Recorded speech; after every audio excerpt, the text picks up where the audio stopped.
for our Labor Day tents event. This is our biggest event ever with the most cars and the most offers. We've got 4 locations of inventory. Not only are we selling at our main lots, but we've got tents at the Kanawha Mall and the Old Sport Mart Plaza. Every test drive is a chance to win $1,000. Buy a car and get your choice of $1,000 cash, no payments until 2023, 250 gallons of gas, or take a bigger discount. With the best trade-in figures powered by Kelley Blue Book Instant Cash Offer, you can get the best deals of the year. Go to TopJ4.com and see for yourself. What started as the Parmar Oil Company in 1967 has grown into 116 convenience stores in 4 states. Parmar convenience stores offer monthly product specials and grab-and-go items. Located just down the street from where you live, Parmar stores are all about being your above-par convenience store. If you don't have a Parmar store near you now, you will soon. Parmar Convenience Stores, neighbors serving your community and making life a little bit easier every day. Okay, Amy, are you going to pass or press your Dutch? I'm going to press my Dutch. No whammy, no whammy, no whammy. Stop! All right, Wes, your turn. Are you going to pass or press your Dutch? I'm going to press my Dutch. No whammy, no whammy, no whammy. Stop! That's the grand prize! Congratulations, Wes. You've won this brand new Kia Sportage for only $269 a month. August 5th, 2013 was supposed to be the happiest day of my life. It turned into a nightmare. Harmony was too big for me to pass through my pelvis. They thought the best option was to put the vacuum on her. She begged for a C-section.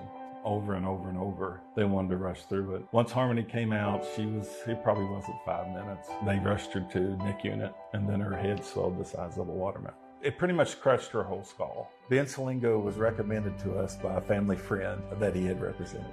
Having Ben Salingo on our side changed everything for the better. From day one, he did everything for us. He kept in touch with us pretty much on a daily basis to let us know what was going on and even just to check on us. It gave us closure as a family, a peace, a calming feeling over us that she can rest in peace finally. We know who we are, where we have been, and where we are going. Healthcare is ever-changing, and we are evolving to meet the future needs of our community. Thomas Health is honored to announce our affiliation with the WVU Health System. WVU Health System and its network of hospitals and physicians across West Virginia, Ohio, and Pennsylvania will allow Thomas Health to elevate and expand the current services we offer to this region. With broader access to specialists and subspecialists and the full support of the preeminent health system in our state, we look forward to being your first choice for medical care. Together, proudly serving our community and the state of West Virginia, today and tomorrow. Make sure you are informed. With HD Media, we are leading the state in local, digital, and print media. We are storytellers. We focus on education, health, entertainment, politics, opinions, sports, and the outdoors. Through our websites, print, or social and mobile apps. We work every day to enhance the lives of our customers by informing, entertaining, and empowering our readers in the communities we serve. We are HD Media.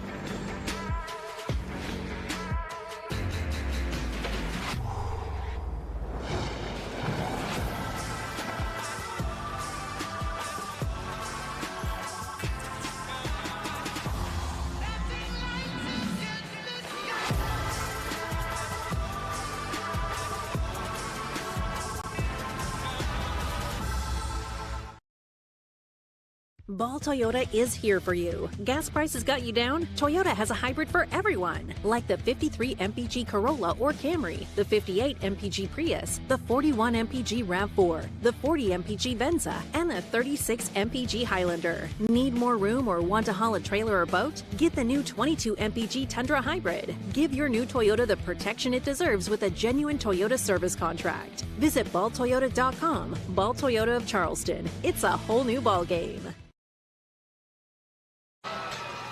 Go.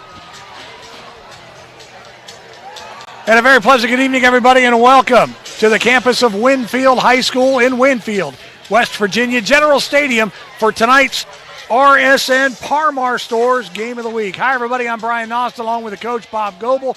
Bob, a Cardinal Conference matchup tonight, and this should be a good one. On paper, at any rate, it should be a good one as Winfield, a 1-1 record. They've lost, of course, to Hurricane, the game we did in Week 1, came back and beat Herbert Hoover last week, 19-14. And so far, Chapmanville, they are unblemished, and you like this ball club. Yes, I do. I watched them some in the summertime doing their 7-on-7 stuff, and I watched quite a bit of video on them. And you're going to have like one versus the other here, like the Road Graders from Winfield versus the Jets throwing the ball in the air on the other side. Should be a real interesting matchup. Well, you talk about throwing the football. Brody Dalton is their quarterback. He is a 6'5", 190-pound senior. He's 22 of 36 on the year coming into this ball game for 273 yards. He's had 4 touchdown passes, and he likes to run the ball too. He'll keep it from time to time. He's had 19 carries in 2 games for $120 and 1 touchdown. The big horse on this offense is their fullback, number 2, Cole Farmer. 48 carries, 312 yards, 6.5 average, and coach, he leads the state. He's tied in the state with 7 touchdowns already, and it's only week 3. Yeah, and you know, for a fullback, he's not a really big guy, but he has a lot of power. He runs behind his pads, and he really gets through there, and is a tough guy to really bring down. The other skill players for Chapmanville tonight, wide receiver is Jacob Topping. He's a 6', 190-pound senior. He's got 5 catches on the year for 78 yards. Adam Mullins is another wide receiver, 6', 175 senior. Tight end is Jacob Blair, big boy, 6'4", 265. He's a senior. Another wide receiver is Austin Atkins, 5'10". He's just a little guy. He's 5'10", 155. He's a freshman. Protecting the quarterback tonight across the front, R.J. Jones, Dan Atwood, Gabe Davis is your center. Right guard is Gabe Silva, and Brady Dalton is the right tackle for Chapmanville. Go ahead and go over Winfield's side of the ball, Coach, if you would like, as far as their offense goes. Well, up front they have Caleb Cool at left tackle, Logan Howell at left guard, Jackson Cunningham at center, Xander Huffman at right guard, Isaac Arthur at right tackle, and the wide receiver Tanner Lafferty, quarterback Bryson Brown, running back Hayden Hinkle. No, that's the other quarterback, pardon me. Right. Tight end Toby Lafferty, Kajon Pearson, Caden Beam at fullback, and Bray Boggs at tailback. And that Caden Beam, I want to tell you right now, is a load. He is 6'2", 227. Had the opportunity to meet him after last week's ball game, and got to meet his parents too. Very, very nice family. Fine young man. And Beam scored that touchdown there in the first game against Hurricane with just a couple of seconds left in the ball game to give him that 21st point. You're watching High School Game Day, Par-Mar Stores Game of the Week. We want to thank our sponsors, Todd Judy, Par-Mar, Dutch Miller, and Ben Salango, for bringing you this ball game. You can read about all about tonight's game at wvgazettemail.com or heralddispatch.com or tomorrow morning in our easy newsstand versions. Tough kickoff for the Generals with the sun right in their eyes. And with it is Pearson over the left side. Kaywan Pearson crosses the 35 out to the 38-yard line. Nice field position for the Generals.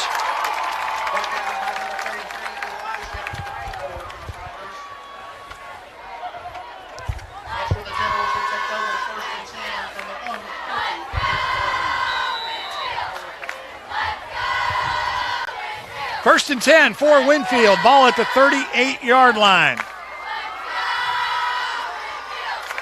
Bryson Brown under center. And they'll pitch it to Caden Beam over the left side. He's got a head of steam. Beam runs into his own guy. First down yardage across midfield to the 46 of Chapmanville. Great job on the perimeter blocking by the receivers as well as the interior. And once again, there went one of the bulldozers I was speaking of earlier.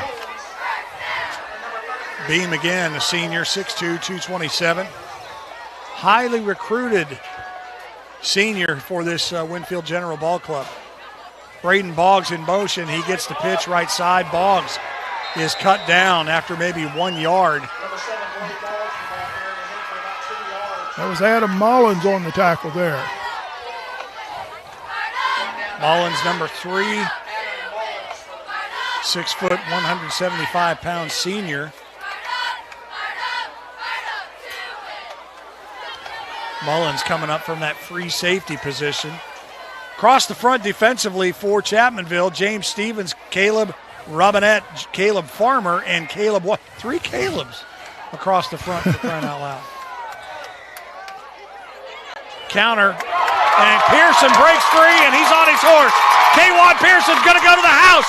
Touchdown, Winfield, 44 yards, no laundry.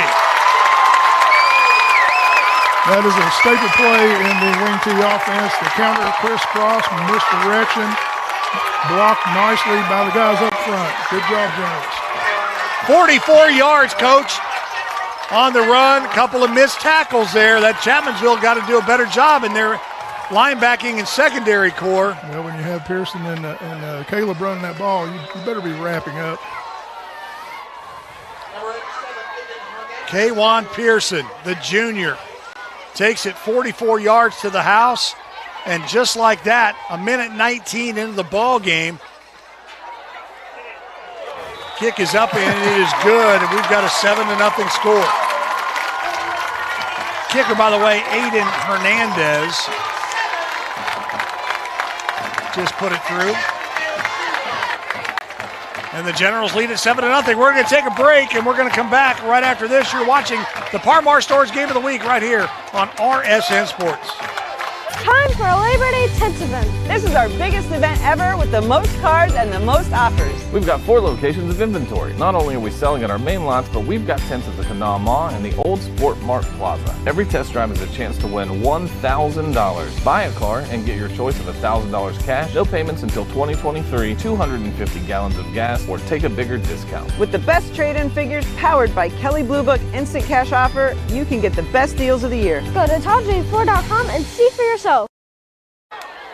Welcome back to Winfield, West Virginia, the campus, Winfield High School, and we are $1:19 into the ball game, and the Generals, Coach, have put 7 points on the board, a 44-yard run from Kwan Pearson.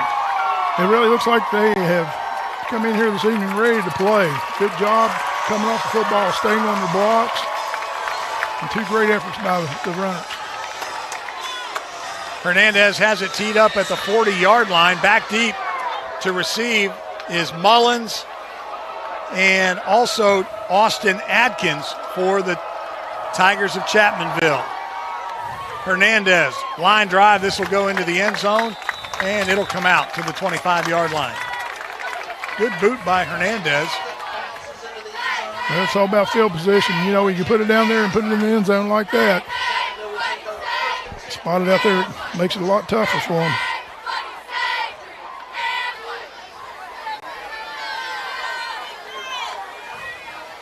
So 1st and 10 for the Tigers. Quarterback is Brody Dalton, 6'5", 190. He's a senior. 3 receivers to the top of the formation, which is commonly called trips. A single receiver down the way, and here comes they'll bring one. Farmer now. Farmer comes back in beside the quarterback. And as I said before, Brody Dalton likes to run the football, and he keeps it on the first offensive play for Chapmanville, and he gets it out to the 24-yard line. Dalton is the second leading rusher for the Tigers. Gain of 4 on the play. It'll be 2nd and 6.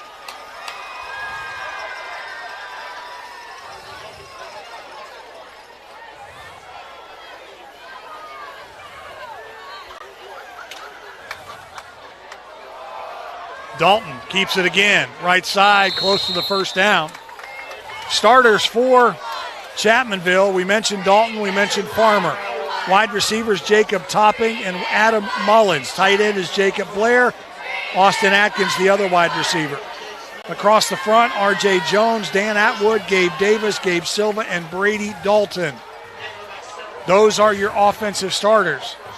We're bringing Farmer in out of that trip set, and you have used him as a lead blocker the past 2 times for Dalton. Well, he can do it. He's a big old boy. Yes, he is. 6'3", 190.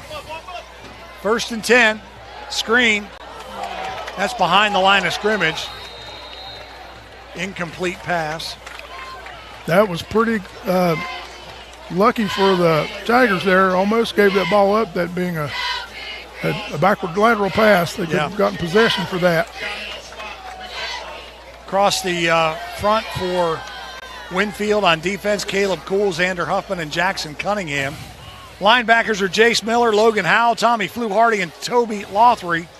And the corners, Trey Tanner, Tanner, and safeties are K'Wan Pearson and Bray Boggs. 2nd and 17.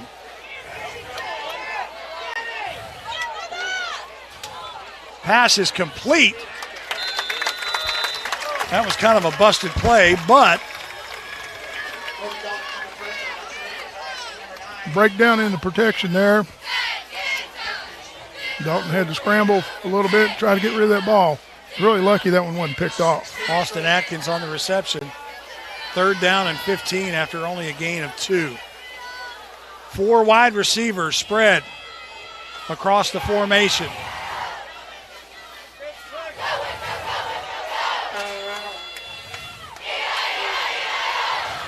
Dalton wants to throw over the middle, looking for Farmer, and he overshot him. You know, we talked prior to the ball game, Coach, about the secondary of Winfield and how they would have to do a better job this week tightening up, because Hoover last week was really able to move the ball, passing the ball against that Winfield General defense. And so, yeah, I'm sure Coach Smolder spent a lot of time with that this week and took care of that and made some adjustments by what we've seen so far. They've done a great job. Yeah, and they have to tackle better as well. I mean, Hoover was able to break a lot of tackles last week.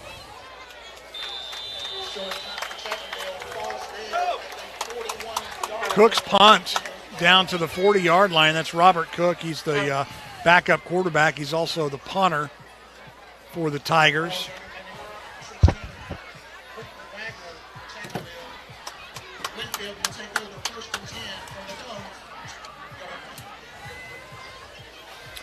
So the Generals take over 1st and 10 from their own 40.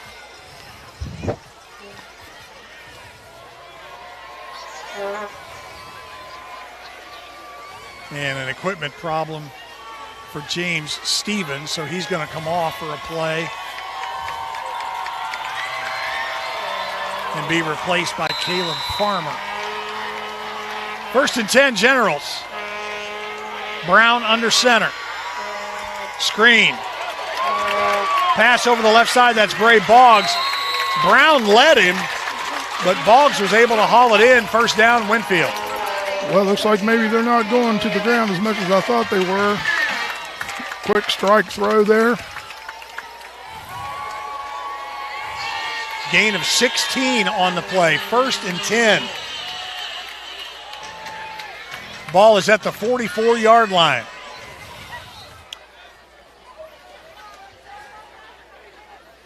Brown sends Boggs in motion, and then he brings it back.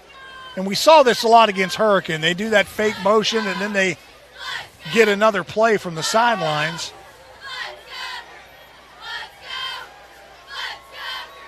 Beam, the ball carrier. Caden Beam, right side. He breaks the tackle.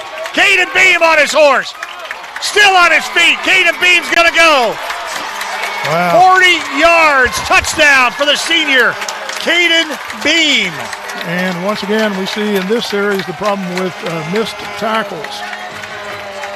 Well, I mean, when you're that big, 6'2", 227, and you have a head of steam, you got to wrap him up. You can't just bump into him and hope he falls over.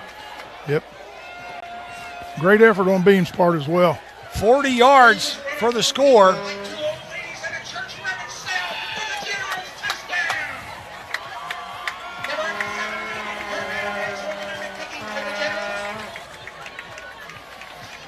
Hernandez on to attempt the extra point, and they're going to fake it.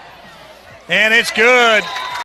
That pass from Bryson Brown into the end zone. It was caught by Toby Lothry, and the two-point conversion is good. And you know what happens there? When you get that two-point conversion, it puts the monkey on the other team's back now, because now they're under pressure to do something besides kick when they score.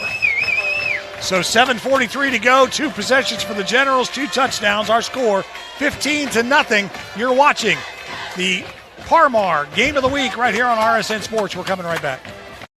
What started as the Parmar Oil Company in 1967 has grown into 116 convenience stores in 4 states. Parmar convenience stores offer monthly product specials and grab-and-go items. Located just down the street from where you live, Parmar stores are all about being your above-par convenience store.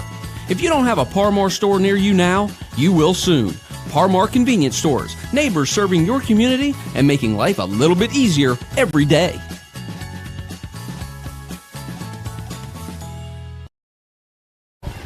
Welcome back to the Frontier Communications broadcast booth on the campus of Winfield High School.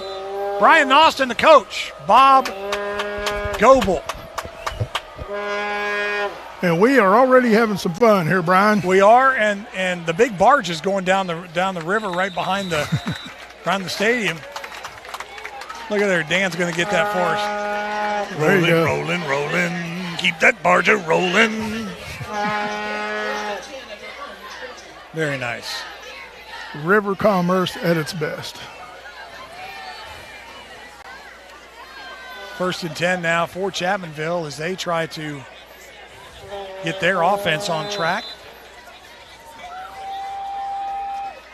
Dalton in the shotgun, 4 wide receivers. Dalton wants to throw left side. He does, and he has Farmer. What they did right there, we referred to as a flood route. They had 3 receivers down there, and each one would go a certain distance.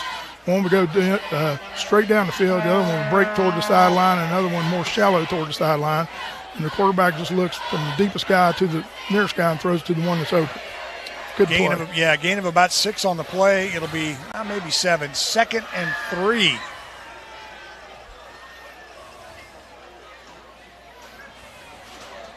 Pistol formation now for the Tigers.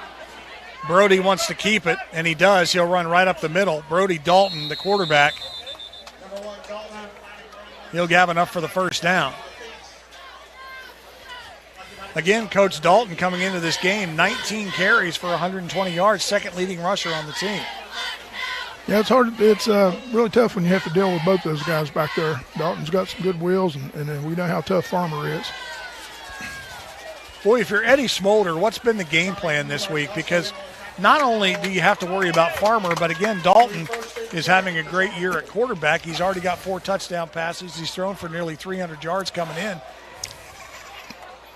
And, if you're Coach Eddie Smolder, you got to wonder, man, how are we going to stop these dudes? Yeah, and, you know, it looks like they're mixing up the run and the pass a little more than they did last week. Yeah, Cole Farmer, the ball carrier there. The head for 4. It's a 2nd and 6.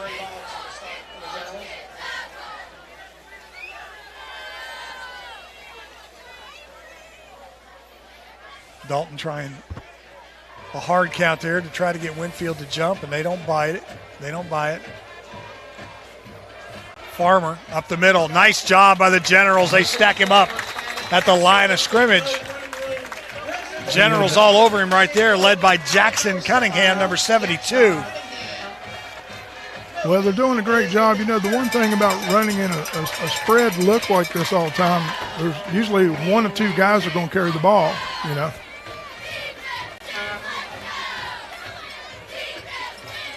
Despite what the scoreboard says, the ball is at the 36-yard line.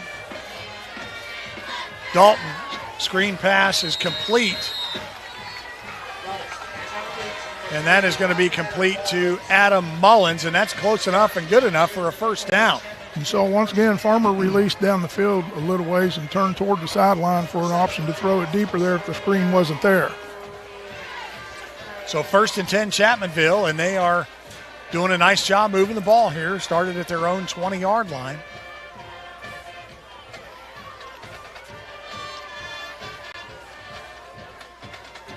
Three wide receivers, 2 to the top, 1 to the bottom, near side. And they hand it off to Farmer. And he stood up at the line of scrimmage. It appears that the Winfield defense isn't being fooled too much right now by over-adjusting to the wide receivers and leaving an additional guy in there to take care of the fullback dive or the quarterback lead in there. Logan Howell and Hayden Hinkle said, welcome to Winfield.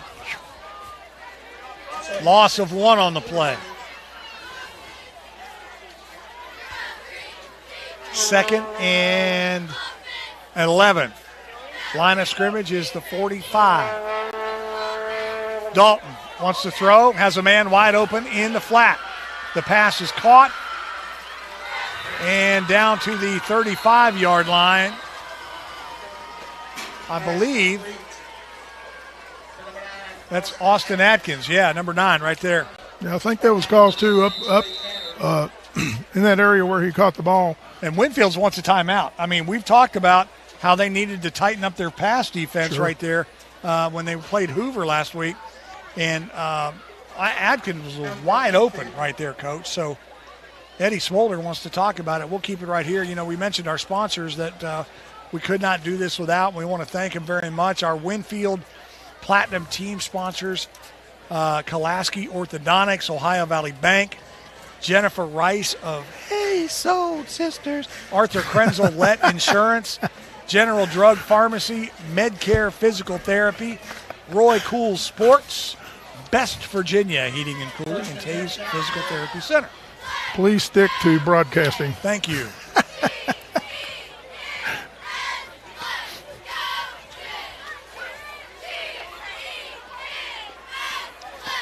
All right. Smolder has given his defense some instructions. We'll see if it worked. 1st and 10, ball at the 35. 4:46 to go in the first. 15-0 our score. Farmer, the carry up the middle, and Winfield does a great job and once again, closing that hole. The Chapmanville Tigers just went back to the well again. I guess they thought that they could bang it up in there. Xander Huffman on the stop. The nose tackle for the Generals, 5'8", 215. He's a senior. They'll give Farmer 2 on the play. It'll be 2nd down and 8. Dalton wants to keep it. Dalton gets ahead for about 4 yards. He crosses the 30 to the 29-yard line. Now the side judge will mark him at the 30. Dalton running the counter look that time, having a Farmer come across his face and faking the handoff, pulling the ball and running up into the line on the right side. 3rd and 5. They have to get to the 25 to move the sticks. And Mize, his clock rolling quickly for the first quarter. Don't jinx it. Brody Dalton rolls right, wants to throw, has a man in the flat, wide open, and the catch is made. That is Adam Mullins, number 3. Leading receiver on the team. Coming in, he had 9 catches for 123 yards plus a touchdown. I might add that Farmer has thrown for a touchdown as well. Just thought I'd throw that out there.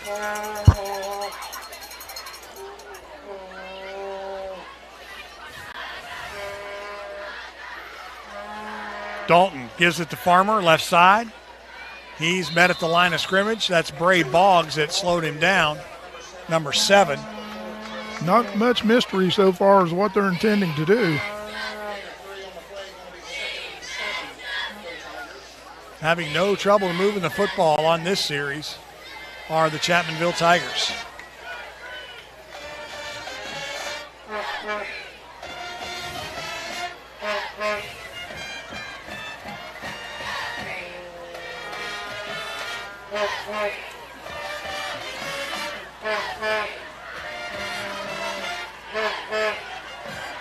Give it to Farmer over the right side. Farmer inside the 5, still on his feet. He doesn't want to go down. Wow. He'll get to the 4-yard line. Tremendous effort on Farmer's part. Wow.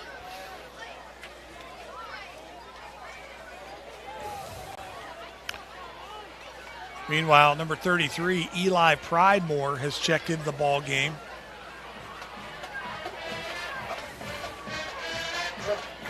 For Chapmanville.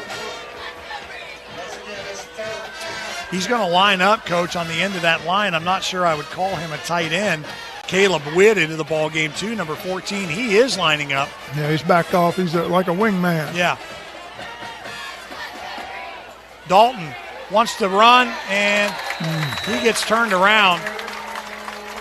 He did get a couple of yards. A lot of penetration by number 72, Jackson Cunningham, on that play. He just disrupted everything, shooting through that gap. They're trying to get around the edge, and he just blew it up coming upfield on him. So 4 down territory, and the Tigers are going to go for it here, apparently.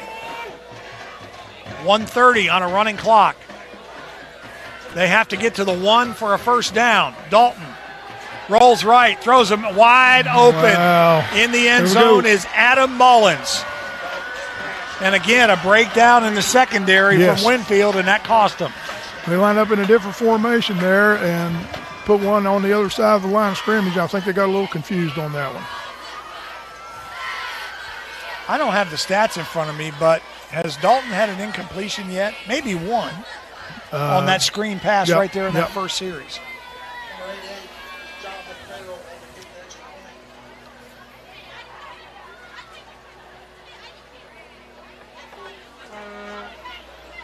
Extra point is up and good from John Farrell.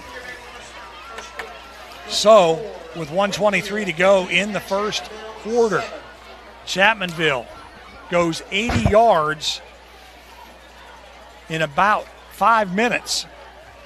And it's now 15-7. Let's take a quick 30-second break. You're watching the Par Mar Sports Game of the Week. We're coming right back. Okay, Amy, are you going to pass or press your Dutch? I'm going to press my Dutch. No whammy, no whammy, no whammy. Stop! All right, Wes, your turn. Are you going to pass or press your Dutch? I'm going to press my Dutch. No whammy, no whammy, no whammy. Stop! That's the grand prize! Congratulations, Wes. You've won this brand new Kia Sportage for only $269 a month. At United Bank, banking means more than financial solutions. It means rallying around the causes that are important to our customers, employees, and communities. While we've grown in size and presence, we have never forgotten our roots. By giving back to our local communities and funding business development, we help fuel economic growth. Our success is your success because to us, this is home. United Bank, West Virginia's bank, member FDIC. And the sun is beginning to set. Thank goodness. It's a Norman Rockwell-esque. Oh, it's beautiful. Beautiful sight here. Sebastian Carrillo has it teed up at the 40-yard line. And Sebastian lets it fly. With it over the right side is Trey Tanner. Tanner with a nice return out to the 43-yard line. It'll be 1st and 10 Generals. Great field position on that kick return.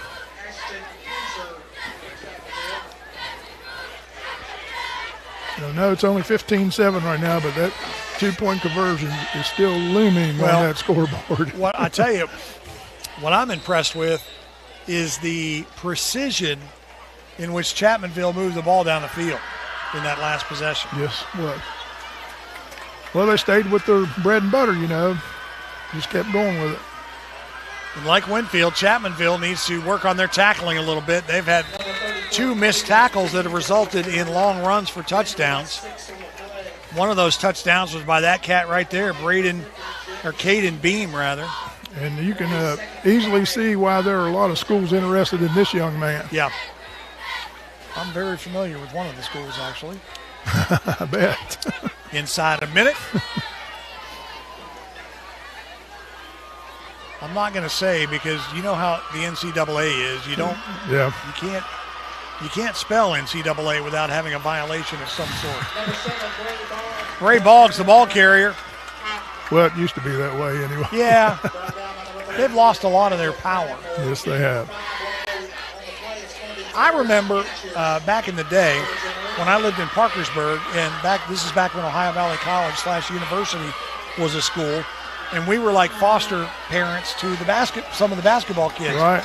And I had to get permission to have them over for dinner or get them a gift card for, Absolutely. a fast food place or whatever, Yeah, and then they had to report that. Yeah. Yep. Low bouncer right there. You see, one thing that Chapmanville and Winfield both are doing pretty similar. They're only using 1 or 2 formations and just doing what they do. Hayden Hinkle just into the ball game and threw an incomplete pass in his first touch. The ball was way short. 4th and 1 for the Generals. I say give it to the big man. I believe they're going to try to make them jump here. Play clock is working here this week. If you recall, it did not work against Hurricane. That did create some delay of game penalties. Now 2 seconds, 1 second. Quarterback keeper, they got the first down. Bryson Brown across the 45 to the 44. First down, Generals. Uh-oh. Flag on the play. First one of the night.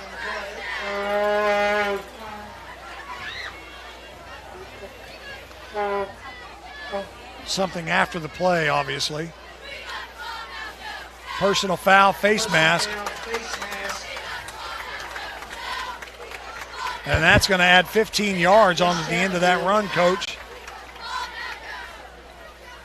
And I tell you, I do know one thing as a football coach. If you keep lining up and handing the ball off in between the tackles and you're getting 3 or 4 yards every play, you're in a lot of trouble if you can't stop it. Yeah, that's bread and butter stuff right there for your offense.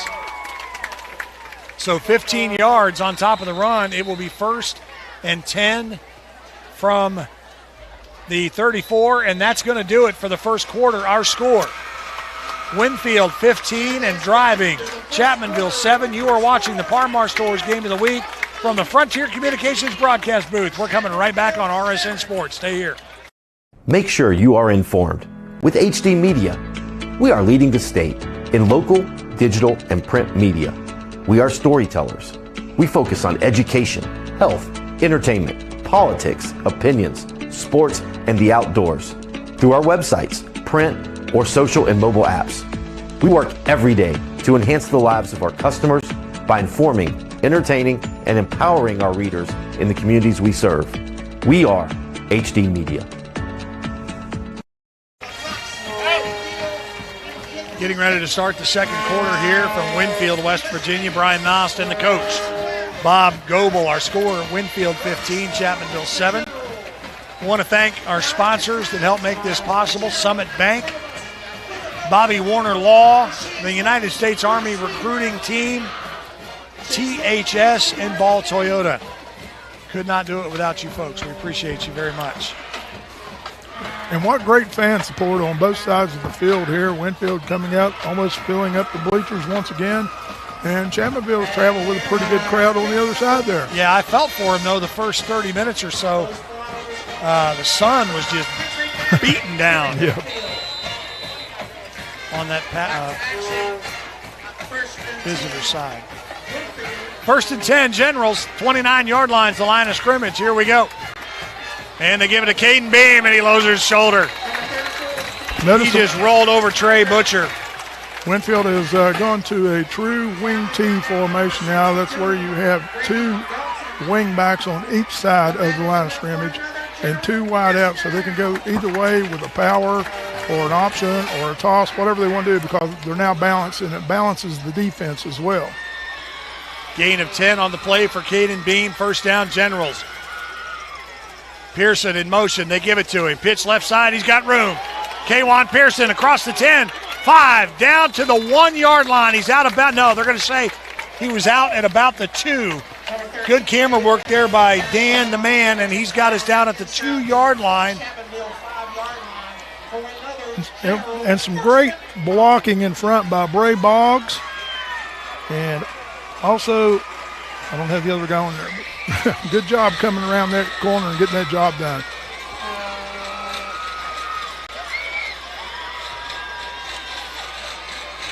It appears that their new formation is causing a little bit of adjustment problems for them.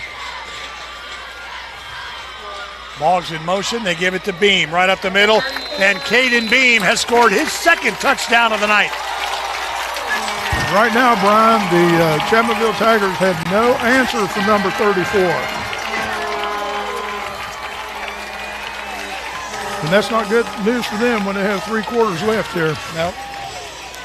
Good look at that kid right there. Man, he's a horse. You know, I said at the first game, when you're that close and you need short yardage, let the big dog eat. Yes, sir.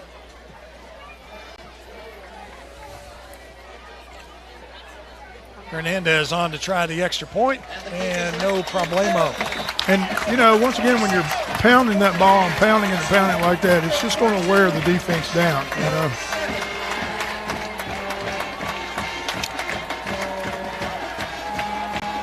So this Cardinal Conference matchup tonight is pretty big because Chapmanville again comes in undefeated, 2-0, and the Generals, they played a lot better second half against Hurricane. They played well against Hoover last week, but they had to hang on. And tonight, they're really showing out early. Well, the thing about, too, you know, this isn't Coach Smolder's first rodeo either. He did a great job when he was at Ripley. He's got a lot of experience under his belt. And also added to his staff this year is Chris Massey, who played in the NFL for about 11 or 12 years. And anytime you get that kind of experience helping with these kids, it can't do anything but help, of course. Chris Massey, yeah, there's a story about Chris Massey. If we get time, we'll get to it, which leads me to how I know who's recruiting Caden Beam. But nice boot, clear back to the 3 yard line. And Chapmanville brings it out. That's Austin Atkins on the return. Nice coverage by the kicking team.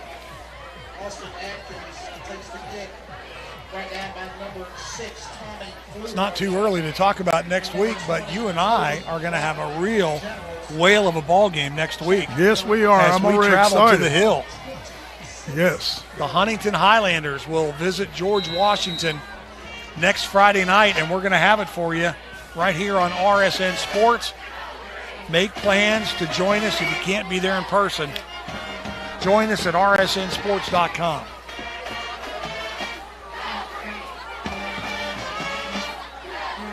Dalton, empty backfield. He wants to throw. Right side, has a man. Immediately brought down there by Matthew Daly, 44. That was a tough throw right in there. He threaded it in there between 2 defenders. He had to put some zip on that Yeah, thing. put some mustard on that bad boy. Austin Atkins, the reception, and he just keeps adding to his total. He had 9 catches for 108 yards and 2 touchdowns coming in. Gain of 2 on the play. 2nd down and 8. The ball is at the 28-yard line. Dalton wants to throw all the time in the world. Oh. He had a man. Great job by Dan Shreve, our cameraman, to show that lead that he had on the defender. That's Austin Atkins, and he had 2 steps on the defender there and just overshot him. Well, the other thing I noticed, too, that it's kind of unusual in a situation like this, if you watch Winfield, I don't know if they'll do it this time, but the last time, all of the guys on the front of the line of scrimmage stood up. Not one of them got in a stance. Yeah. What's the theory behind that? I don't know. I guess think they can see better or something. Maybe they just get excited about not having to get down. One of the coolest things I remember as a kid, you remember the Dallas Cowboys and how they did their nice job right there by Winfield's defense. Yeah, when they stand up and shift. Yeah. Good job there by number 66, Xander Huffman, that nose tackle. He wrapped up Farmer right away, and so now a punting situation. And the flow is starting to go toward the Generals. Had some good drives, and now they're really shutting them down defensively. Punting duties are Ian Plumley.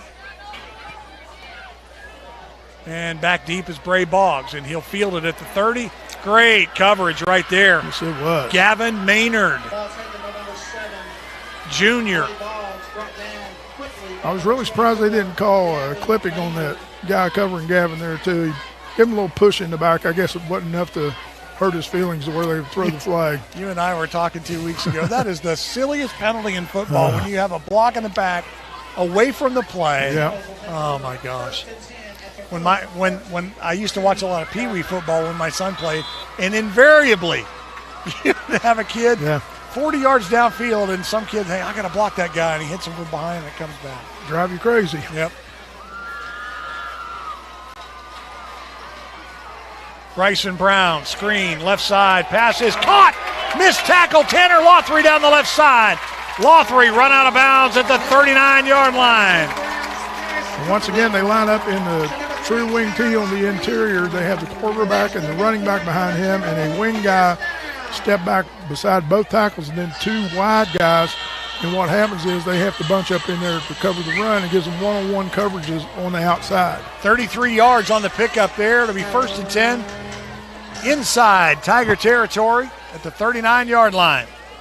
Boggs, that fake motion. Same formation.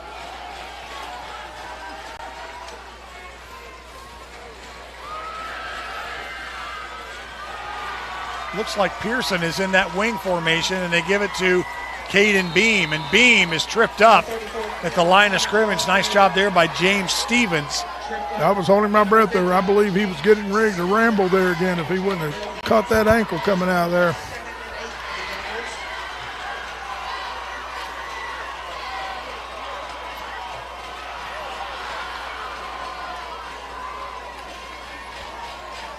Stevens, 5'11", 265. He's a junior.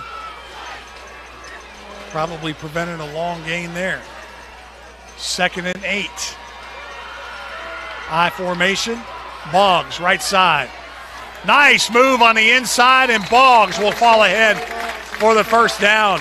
Nice little stutter step right there from number 7, Bray Boggs. And they are getting some really good blocking from the wideouts on the edge.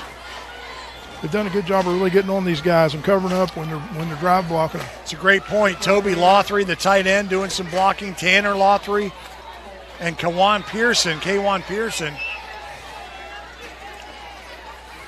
opening up some lanes. Luke Davis just checked into the ball game for the Generals. Pearson in motion, and they give it to him and hold everything. I think there was a little bit of false start. Don't believe they were set long enough.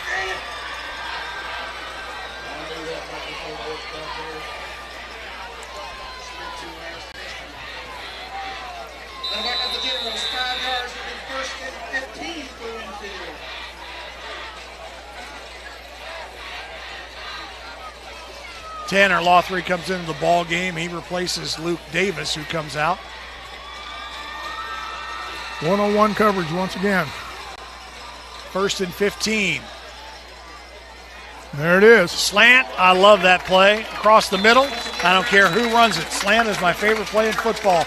Tanner Lothry got the reception there, and they got a big chunky yardage back, Coach. Yeah, and the thing about it is you line up in the secondary 10 to 12 yards deep, you're begging the offense to throw that and pass. You just called it. You said one-on-one coverage on the outside, and look what they ran. Yep. Now, is that an audible that they will call at the line of scrimmage? If Coach Smolder sees that, is he gonna call an audible there? I would think he would. I know. I certainly would. See, now he's walked up, play a little tighter there. Yep. And Brown will go under center. And Brown wants to keep it. Kind of a busted play. I look an RPO there, Coach. Yep. And Brown kept it. Good job driving it up in there for the first down. Well, they're close. They haven't indicated yet. Oh, man. They're going to be 3rd and inches. Wow. I thought for sure that was the first down. I believe I would be asking for a measurement. Well, they don't seem too concerned. I guess we're just going to get. Well, when you got Caden Beam in the backfield, now hang on a second. And Chapmanville wants to take a timeout. I was going to say, just go ahead and hand it off to the dump truck one more time. Yeah. Again, we'll keep it right here for this timeout. We want to thank our platinum sponsors of this game, Todd Judy Ford, Parmar Stores, Dutch Miller, and Ben Salango. Also, we want to thank the West Virginia Coal Association, and still, coal keeps the stadium lights on. Mullen Plumbing, Heating, and Cooling, they are a proud partner of Game Day. Contact them today for a free consultation. Martin Transport, you can join the team of highly skilled CDL drivers for the best pay and benefits. You know, a lot of times coaches get all fired up and they want to have umpteenth million formations and plays and this and that and audibles and motion and all that stuff. Whereas Winfield's lining up here, what have we seen them run? 3 or 4 plays? And you give credit to that, just repetition, and everybody's responsible for their job. And those big old hoggies up front are coming off that ball and once again starting to wear these guys out on the other side. 3rd and inches. Brown under center. Boggs in motion. Guess who? Caden Beam still on his feet. 3rd touchdown of the night for number 34. Caden Beam. He goes in from 23 yards out. Now, what we're talking about here now, not only are they getting physically tired, they're getting mentally tired. Yeah. And especially on the high school level, it's so hard to be resilient and come back when someone gets a lead on you like this and keep fighting, you know. So it's going to be some reach down gut check time, second half. Yep. Well, second half, I mean, we got more than 6 minutes left in this quarter, so.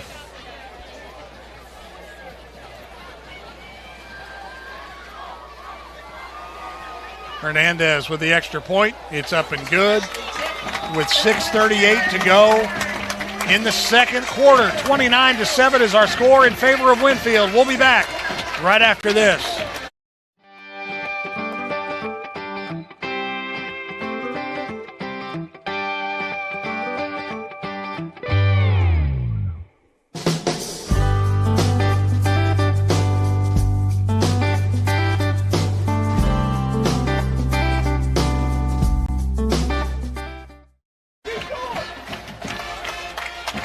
Welcome back to Winfield High School on the RSN Sports Game of the Week. Ryan Noss, Coach Bob Goebel. Just noticed on that last series, Chapmanville had 4 or 5 new guys on defense, so they're starting to get gassed a little bit, as you could well imagine. Well, are they getting gassed, or did Coach James Barker say, you know what, this just ain't working, let's get some other guys in there? Good point, especially with a lead like this. I have a good point once a game, and that was it, Coach, so I'm done. It's all up to you now, man. Oh, okay. It's all up to you, buddy. Well, let's see what happens here. Hernandez boots it. Nice kick. Adkins will let it go into the end zone, as he should. And so the ball will come out to the 20-yard line. It's like, as the game goes on, these kids get tired. I had a kid one time came up to me during the game. He said, Coach, I'm fatigued. I said, you're what? He said, I'm fatigued. I said, did you just learn that word? He goes, yeah. I said, do you mean fatigued? He goes, yeah, that's what it was. Fatigued. And I told him, I said, well, go sit down. You look fatigued. Wow. I learned a new word today. There you go.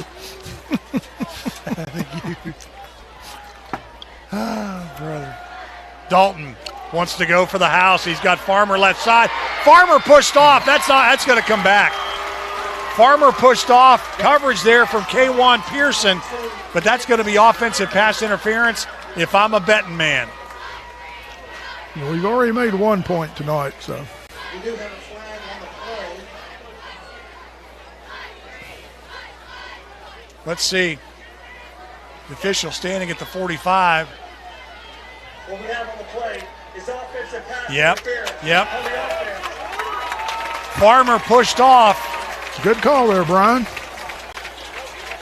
Well, Pearson did a nice job staying with him. Yes, he did. Farmer's done a good job getting behind the defensive backs in this first half, but Pearson was one-on-one with him, and he shoved him just so he could get that separation and right in front of the official. Great call there by the official. And anytime you put a hand on a guy like that and you extend your arm all the way out instead of maybe nudging him with your elbow or something, they're going to call it every time.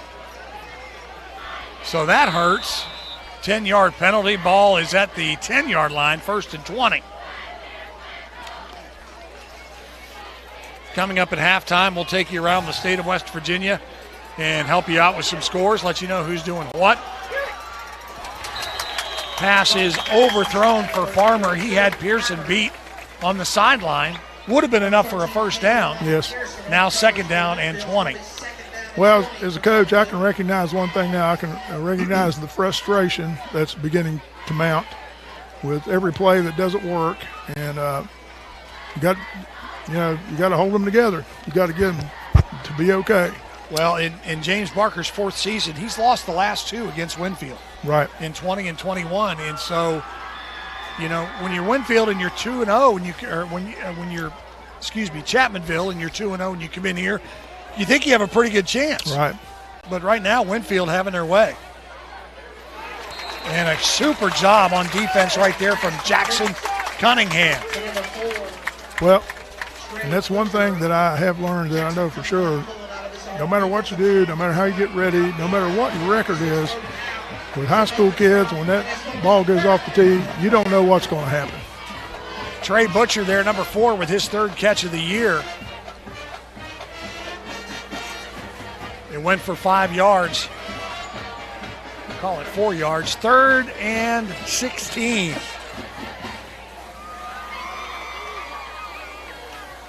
Dalton, straight drop, and he's in trouble, and he's going down. Jackson Cunningham, the ball's out, but the official said that Dalton was down, and look at 72 right there. Nice job. Cunningham is having a game, Coach. Now, I was wondering, somebody could probably tell me this, is that by any chance Rob Cunningham's son, that Rob Cunningham that played at Marshall? Yeah, I don't know. Yeah. He's 5'11", 210, and he is a senior, having himself a game tonight. He has got extreme quickness, a great get off, and a nonstop motor.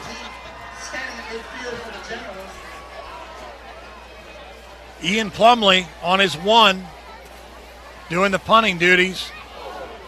Man, I thought that was going to be a block. Well, Winfield came for it. Boggs bobbles it at the 46. Still on his feet and now wrapped up by a bunch of white shirts. James Stevens on the bottom of that pile. Also Trey Butcher on the stop. Nice field position for the Generals. They are in Chapmanville territory with 4:50 to go in the first half. They lead it 29-7. Did not see that coming. I did not either. Well, but we've got, let's be real here. We've got a lot of football left. Yes, we do. And, we talked about it in week 1. What adjustments are going to be made at halftime from Chapmanville? One reason they moved the ball that time, they had the formation where they had a tight end and a wing back, which essentially turned it into an unbalanced line to the side that they ran to. And I don't know if you saw that there, but Chapmanville, they're not trying to tackle the guy. They're trying to tackle the ball now. Yeah. Number 7, Robert Cook, on the stop right there, but they went after the football. Boggs had it tight, high and tight. He did a nice job there. Nico Petrozelli into the ball game in that wing slot, number 11 for the Generals.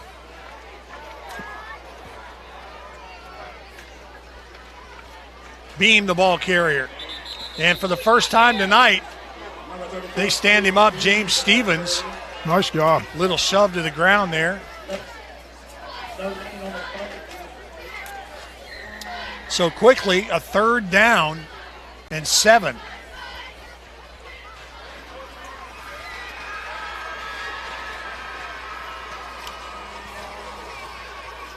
Think they might actually throw it here, Brian? Well, they could. Or they could always They've got one-on-one on the outside. Hinkle wants to throw over the middle. Oh. Wide open, and the pass was short. Intended receiver was Toby Lothry. That's the second time tonight that Hinkle has short-hopped the ball. He was wide open at 7-11 on Christmas Day. Fourth down, and that was 6 right there, my man. Yeah, man. That was 6. Fourth down, they're bringing Hernandez in. He'll split to the top of the screen. They're going to go for it. Brown sends Boggs in motion. They put the brakes on that. Now Smolder will give him the play. 10 seconds on the play clock. Timeout, Chapmanville. So Coach Barker wants to talk about it. Once again, one of the problems they're having is they're not adjusting to what I call essentially an unbalanced line where they have the tight end and the wing back to one side. Yeah. So they're essentially lining up with 2 tight ends to one side, and they're not shifting and aligning with that. Other AA scores. Pulaski County, Virginia beat Bluefield last night, 35-33.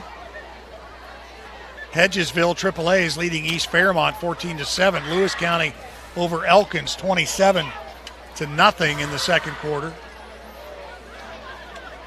Pikeview 7, Liberty Raleigh 0. Lincoln 28, Grafton 0.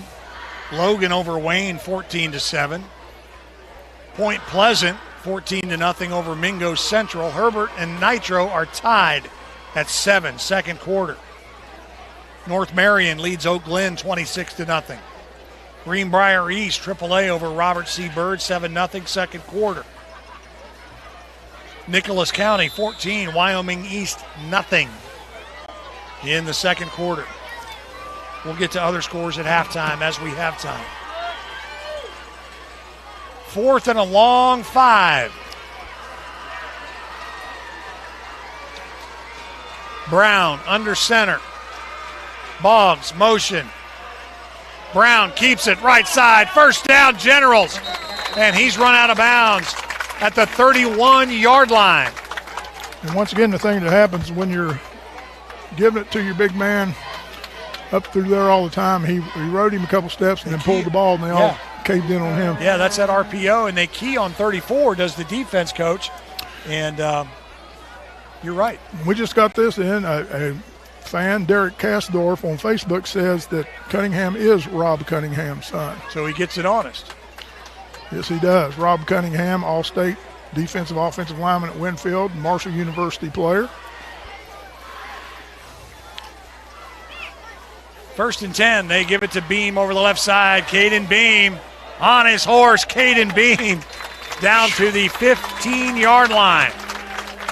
And it just keeps going on now. You know, like I said, the pounding up front is to the point where it's relentless now, and these guys from Chapmanville are doing all they can. They just can't stop it. 17 yards on the carry. And Chapmanville across the front, 265, 200, 225, 180 on the defensive end. James Stevens, Caleb Robinette, Caleb Farmer, and Caleb White. Pass to the end zone for Hernandez. Touchdown. Well, there you go. Bryson Brown with the quick snap, and Hernandez in the back corner of the end zone, and this one's getting out of hand early. And once again, what does that formation give you on the wideout? Single coverage. Once again, there's nobody that can get over there in time to help because they're playing the run inside. Yeah. When you can run the ball like that, you can just about do anything you want. Hernandez, 6'1", 166. He's a freshman. He'll be back. Wow. He can catch, and he had trouble kicking that one, so now the two-point conversion looms large there. Missed it, 35-7. We'll take a break. We're coming right back. RSN Game of the Week. Stay with us. I'm attorney Bobby Warner. Congress recently created a fund to compensate victims of Camp Lejeune who were exposed to toxic waters between 1953 and 1987. If you or a loved one were diagnosed with cancer or other health issues related to toxic water exposure at Camp Lejeune, call today for a free case evaluation. Bobby Warner, now's the time. Call 345-6789. Back in Winfield, West Virginia, on that last play, there was nobody covering Aiden Hernandez on that at the bottom of the screen on that right side. And Bryson Brown saw that, called for a quick snap, and just lobbed the ball into the end zone. That's the easiest touchdown he'll probably have all year. Right. You know, subconsciously, maybe, I don't know, psychologically or whatever, where they're just plowing that ball and jamming it up the middle so much they weren't even thinking about throwing the ball.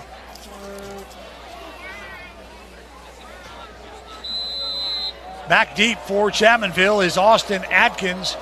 Hernandez with a short kick. Atkins will take it at his 15. Austin Atkins, left side. And a nice job there from Winfield's number 30, Dylan Cool. And Cool wrapped him up and brought him down. 32-yard line will be the line of scrimmage.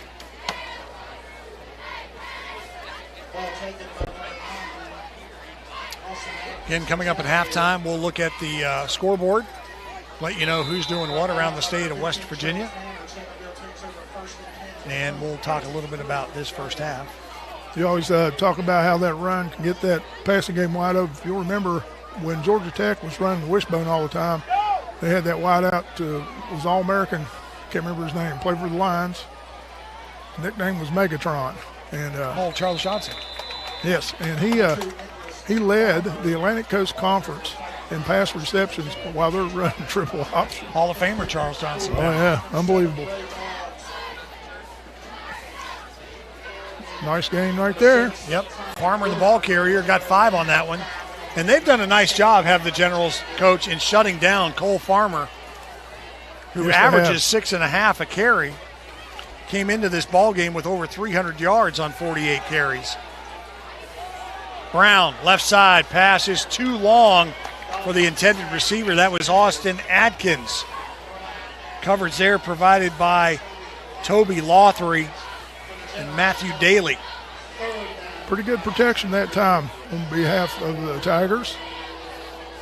They're doing a better job now on this pass coverage. Remember early on in the ball game, Chapmanville didn't have any trouble moving the football through the air. And now, I don't know what Coach Smolder has done, but he's made some necessary adjustments.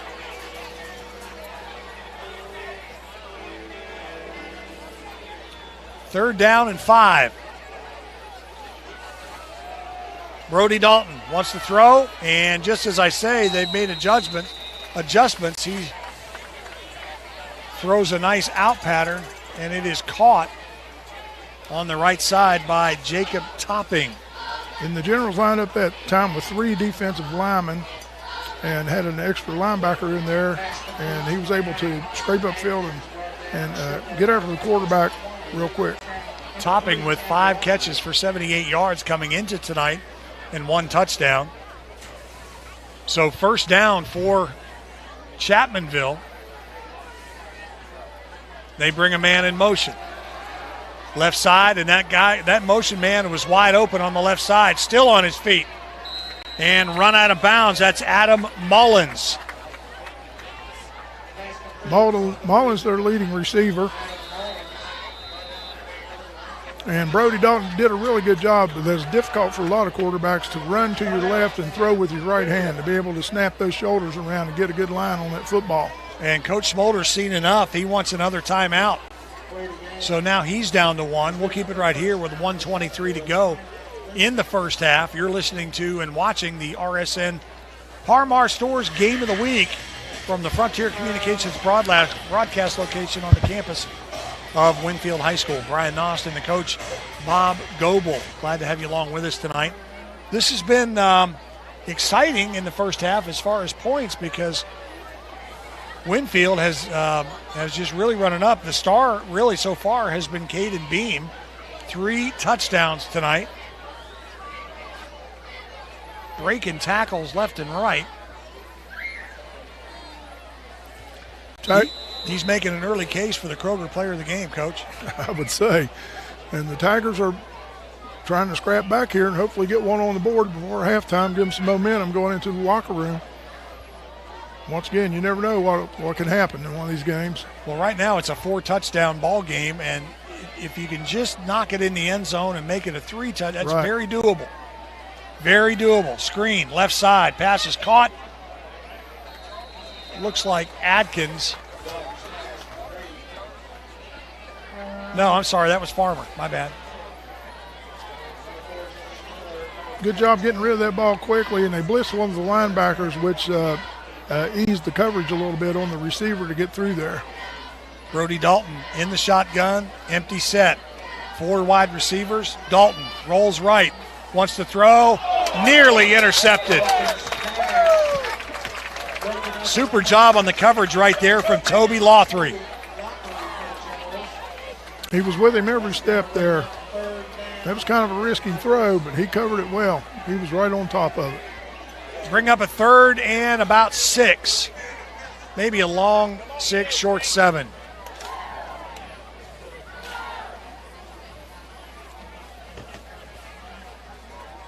Chapmanville lining up in that spread again instead of having that one wingman there.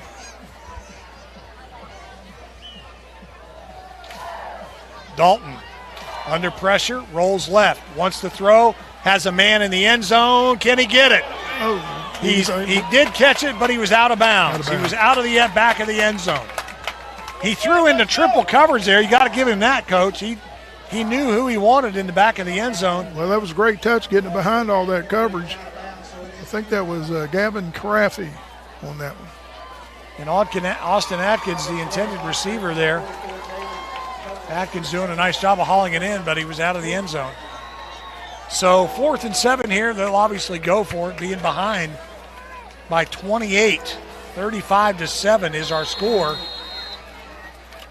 And you don't want to leave timeouts on the board. So Winfield takes another one. That is their last timeout of the first half. Again, we want to thank our platinum sponsors tonight. Todd Judy, Parmar Stores, Dutch Miller, and attorney Ben Salango.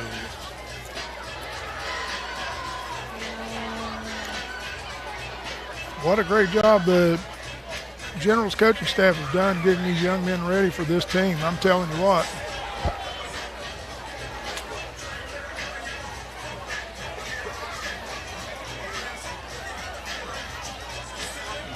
Coming into the game with a great mindset.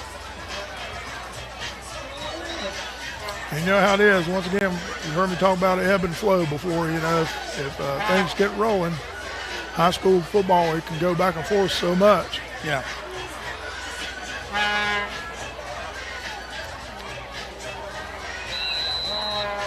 All right, here we go. 4th and 7. 43 seconds to go in the first half. Pump fake. Under pressure is Dalton, and he is going to be slung down out of bounds. Big loss behind the line of scrimmage, and Winfield has a chance to do some more damage. Now, the question is, if you're Eddie Smolder, are you going to go out here and try to put another one on the board before halftime, or are you going to? Yep. I mean, I would. Yeah. It's only the first half. Yep. And you know what this Chapmanville team is capable of with Dalton and Farmer. That's true. And so, yeah. And also psychologically, if they would put another one on the board, it would really be tough for the Tigers. And we're in the first half. You're not running it up. You're trying to create separation. Absolutely. Screen pass, left side. That's Boggs. He'll cut back across. Has blockers. Bray Boggs gets out of bounds at the 41-yard line. Number 7, Bray Boggs catches the pass for number 5. And we might have an injured player on the sideline. One of the Chapmanville players hit that bench when he was chasing Boggs out of bounds. 71, I believe.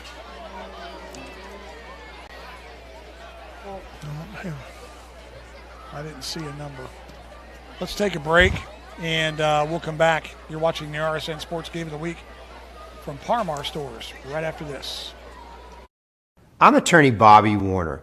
Congress recently created a fund to compensate victims of Camp Lejeune who were exposed to toxic waters between 1953 and 1987. If you or a loved one were diagnosed with cancer or other health issues related to toxic water exposure at Camp Lejeune, call today for a free case evaluation.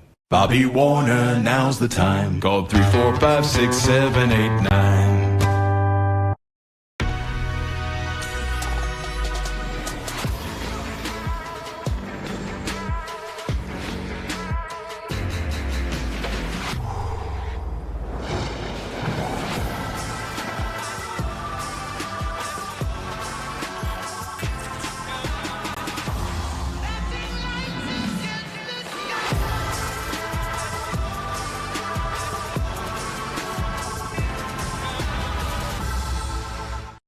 Ball Toyota is here for you. Gas prices got you down? Toyota has a hybrid for everyone, like the 53 MPG Corolla or Camry, the 58 MPG Prius, the 41 MPG RAV4, the 40 MPG Venza, and the 36 MPG Highlander. Need more room or want to haul a trailer or boat? Get the new 22 MPG Tundra Hybrid. Give your new Toyota the protection it deserves with a genuine Toyota service contract. Visit balltoyota.com. Ball Toyota of Charleston. It's a whole new ball game.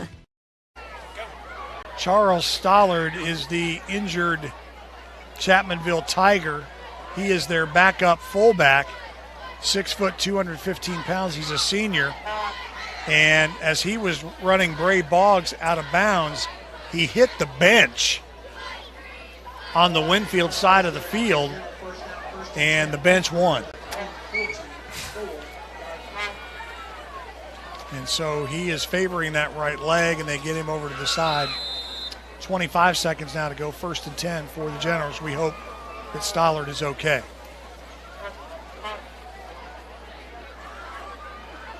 Bryson Brown rolls right, wants to throw. Pass is incomplete. Intended for Tanner Lothry. 2nd down.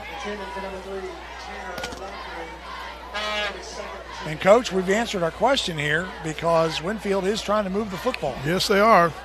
And kudos to Chapmanville's defensive line. They're giving them some pressure and coming after them some. 2nd and 10. Brown. Oh, man. In and out of the hands of Lothry. And that was that slant, and he had a little bit of running room there, Coach. Yes, he did. They finally backed up a little bit, particularly with the situation as it is now, such a little bit of time left. And he's a pretty good receiver. He usually doesn't drop those.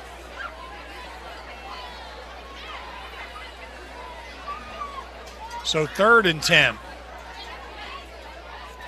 2 incompletions in a row for the Generals. Brown wants to keep it. He'll roll left side. Bryson Brown has the 1st down across the 45, down to the 44-yard line. Clock will stop with 6 seconds to go. They're going to have to hurry. When they spot the ball, they'll start the clock. And they spike it. Good play there. It knocked 2 seconds off the clock, and now 4 seconds. They'll have time for one more play. I don't believe their kicker has enough leg for that right there. Garo Upremian doesn't have enough leg for that. For anybody who's watching this game and knows who that is, you're going to be about the same age as me and Coach.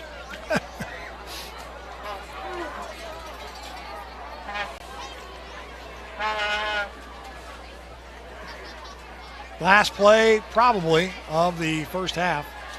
Brown wants to throw. Man over the middle, and it's intercepted. Hernandez, the intended receiver. And 33. Yep, 33 got it. That's Eli Pridemore, and that'll do it for the first half. Our score, it's all Winfield, 35-7. We'll take a break. We'll be back shortly, and you can enjoy these messages here from RSN Sports. You're watching the Parmar Game of the Week from the Kroger rather from the Frontier broadcast studio location here high above the Winfield General's home football stadium. Let's just take a break before I lose my mind. We're coming right back. Ball Toyota is here for you. Gas prices got you down? Toyota has a hybrid for everyone, like the 53 MPG Corolla or Camry, the 58 MPG Prius, the 41 MPG RAV4, the 40 MPG Venza, and the thought the best option was to put the vacuum on her. She begged for a C-section over and over and over. They wanted to rush through it. Once Harmony came out, it probably wasn't 5 minutes. They rushed her to NIC unit, and then her head swelled the size of a watermelon. It pretty much crushed her whole skull. Ben Salingo was recommended to us by a family friend that he had represented. Having Ben Salingo on our side changed everything for the better. From day one, he did everything for us. He kept in touch with us pretty much on a daily basis to let us know what was going on and even just to check on us. It gave us closure as a family, a peace, a calming feeling over us that she can rest in peace finally. We know who we are, where we have been, and where we are going. Healthcare is ever-changing, and we are evolving to meet the future needs of our community.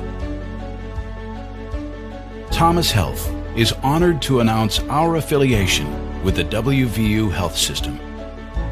WVU Health System and its network of hospitals and physicians across West Virginia, Ohio, and Pennsylvania will allow Thomas Health to elevate and expand the current services we offer to this region. With broader access to specialists and subspecialists and the full support of the preeminent health system in our state, we look forward to being your first choice for medical care. Together, proudly serving our community and the state of West Virginia, today and tomorrow.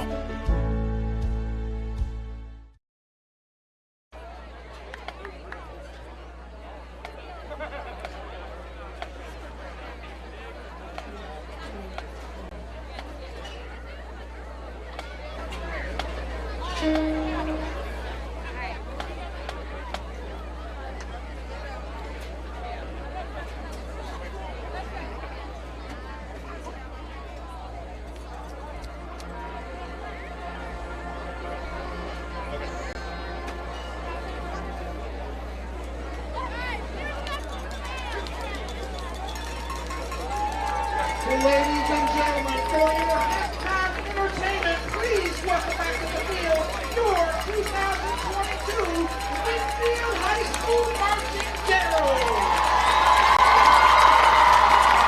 The Generals are under the direction of Mr. Gary L. Jackson II and Assistant Directors Chris Brizzetto and Jenny Atkins, along with staff members Jake Davis, Austin Peggle, the color guards, Coach Scott, and Jessica Booker. The marching generals are led over the field by drum major Marla Hopkins. And captains Taylor and Drew. There will also feature Bellaton Socialist Ben Siegel. Tonight, the band will be performing the 2022 competition show, The Raven, showcasing the work of Edgar Allan Poe.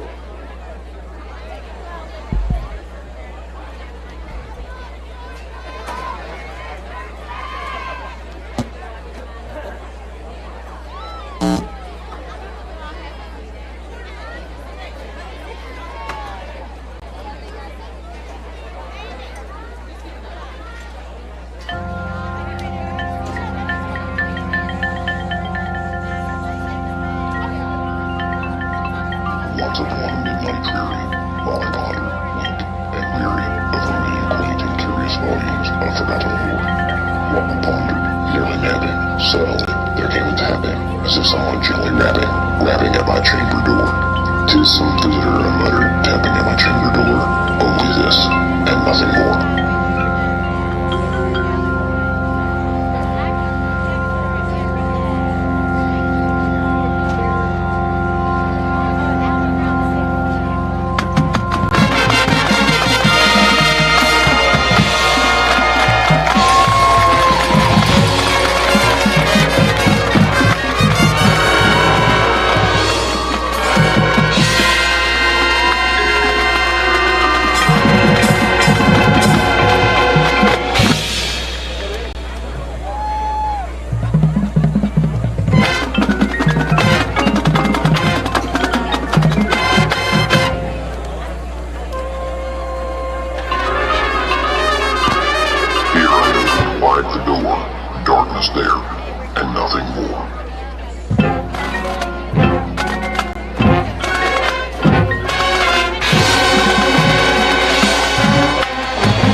Open here I flung the sugar, when with many a flirt and flutter, in there stepped a stately raven of the saintly days of yore.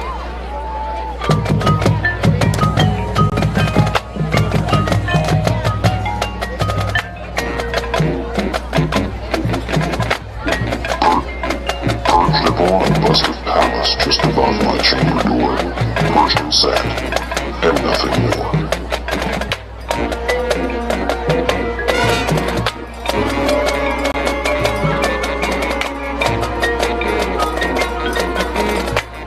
Tell me what thy worldly name is on the night Plutonian shore.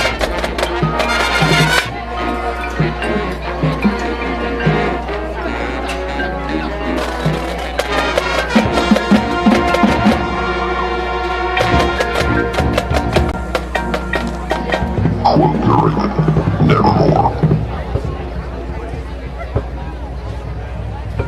Nevermore.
But the raven, sitting lonely on a placid bust, spoke only that one word, as if his soul in that one word he did outpour.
But the raven, still beguiling all my fancies into smiling. What this grim, ungainly, ghastly, gaunt, and ominous bird of yore meant in croaking nevermore.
guessing, but a syllable expressing, to the foul whose fiery eyes now burn into my bosam's core.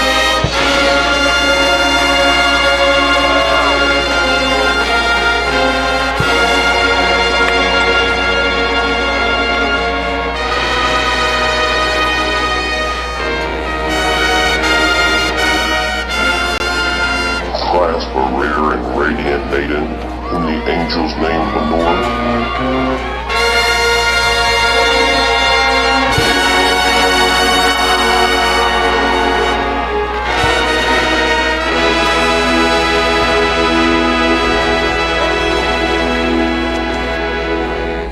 Quote the raven, nevermore.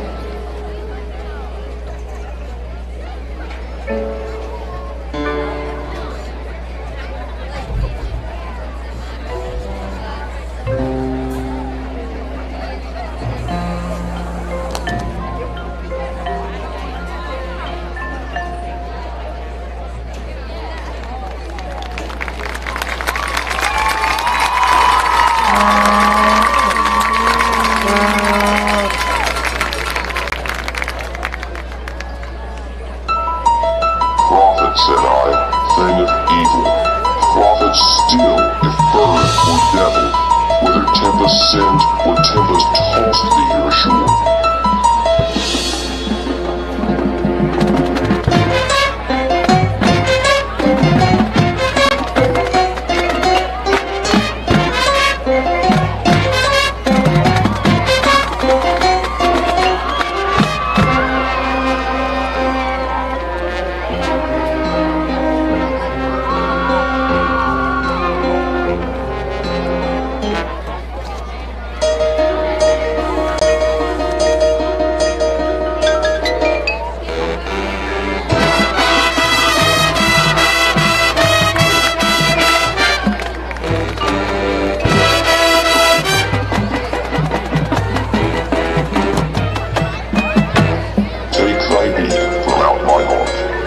Take thy form from off my door.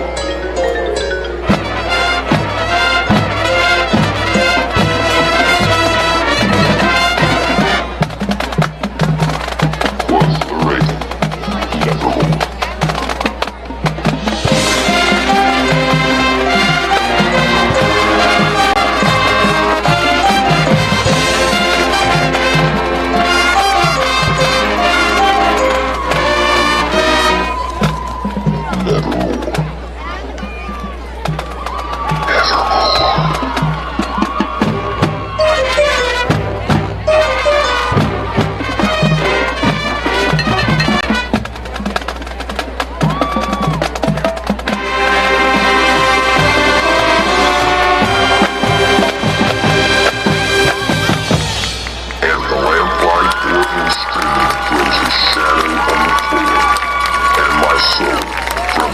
That shadow that lies floating on the floor shall be lifted nevermore.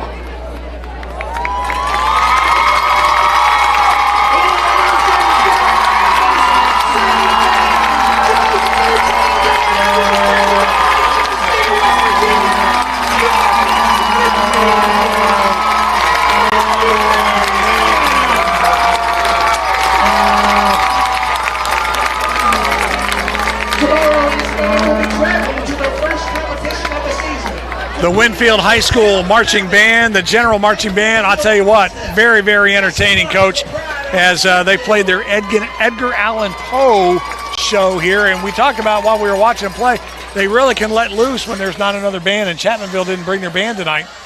So hats off to the band from Winfield. They did a great job. Yeah, you can tell those kids have spent a lot of time on what they're doing there. Both of my children, Bear and Shannon, were in the band actually here at Winfield. Yeah. And I know for a fact how hard these kids work at it, and they're a really tight-knit group. And just like the athletic teams, they want to be a team and do well and perform, do the best they can. We are at the half. Our score 35-7. We will take a break right now, and we're coming back. You're watching high school football on RSN Sports. Stay with us. Make sure you are informed. With HD Media, we are leading the state in local, digital, and print media. We are storytellers. We focus on education, health, entertainment, politics, opinions, sports, and the outdoors through our websites, print, or social and mobile apps. We work every day to enhance the lives of our customers by informing, entertaining, and empowering our readers in the communities we serve. We are HD Media. Time for a Labor Day tent event. This is our biggest event ever with the most cars and the most offers. We've got 4 locations of inventory. Not only are we selling at our main lots, but we've got tents at the Kanawha Mall and the Old Sport Mart Plaza. Every test drive is a chance to win $1,000. Buy a car and get your choice of $1,000 cash, no payments until 2023, 250 gallons of gas, or take a bigger discount. With the best trade-in figures powered by Kelley Blue Book Instant Cash Offer, you can get the best deals of the year. Go to TopJ4.com and see for yourself. August 5th, 2013 was supposed to be the happiest day of my life. It turned into a nightmare. Harmony was too big for me to pass through my pelvis. They thought the best option was to put the vacuum on her. She begged for a C-section over and over and over. They wanted to rush through it. Once Harmony came out, it probably wasn't 5 minutes. They rushed her to NIC unit, and then her head swelled the size of a watermelon. It pretty much crushed her whole skull. Ben Salingo was recommended to us by a family friend that he had represented. Having Ben Salingo on our side changed everything for the better. From day one, he did everything for us. He kept in touch with us pretty much on a daily basis to let us know what was going on and even just to check on us. It gave us closure as a family, a peace, a calming feeling over us that she can rest in peace finally.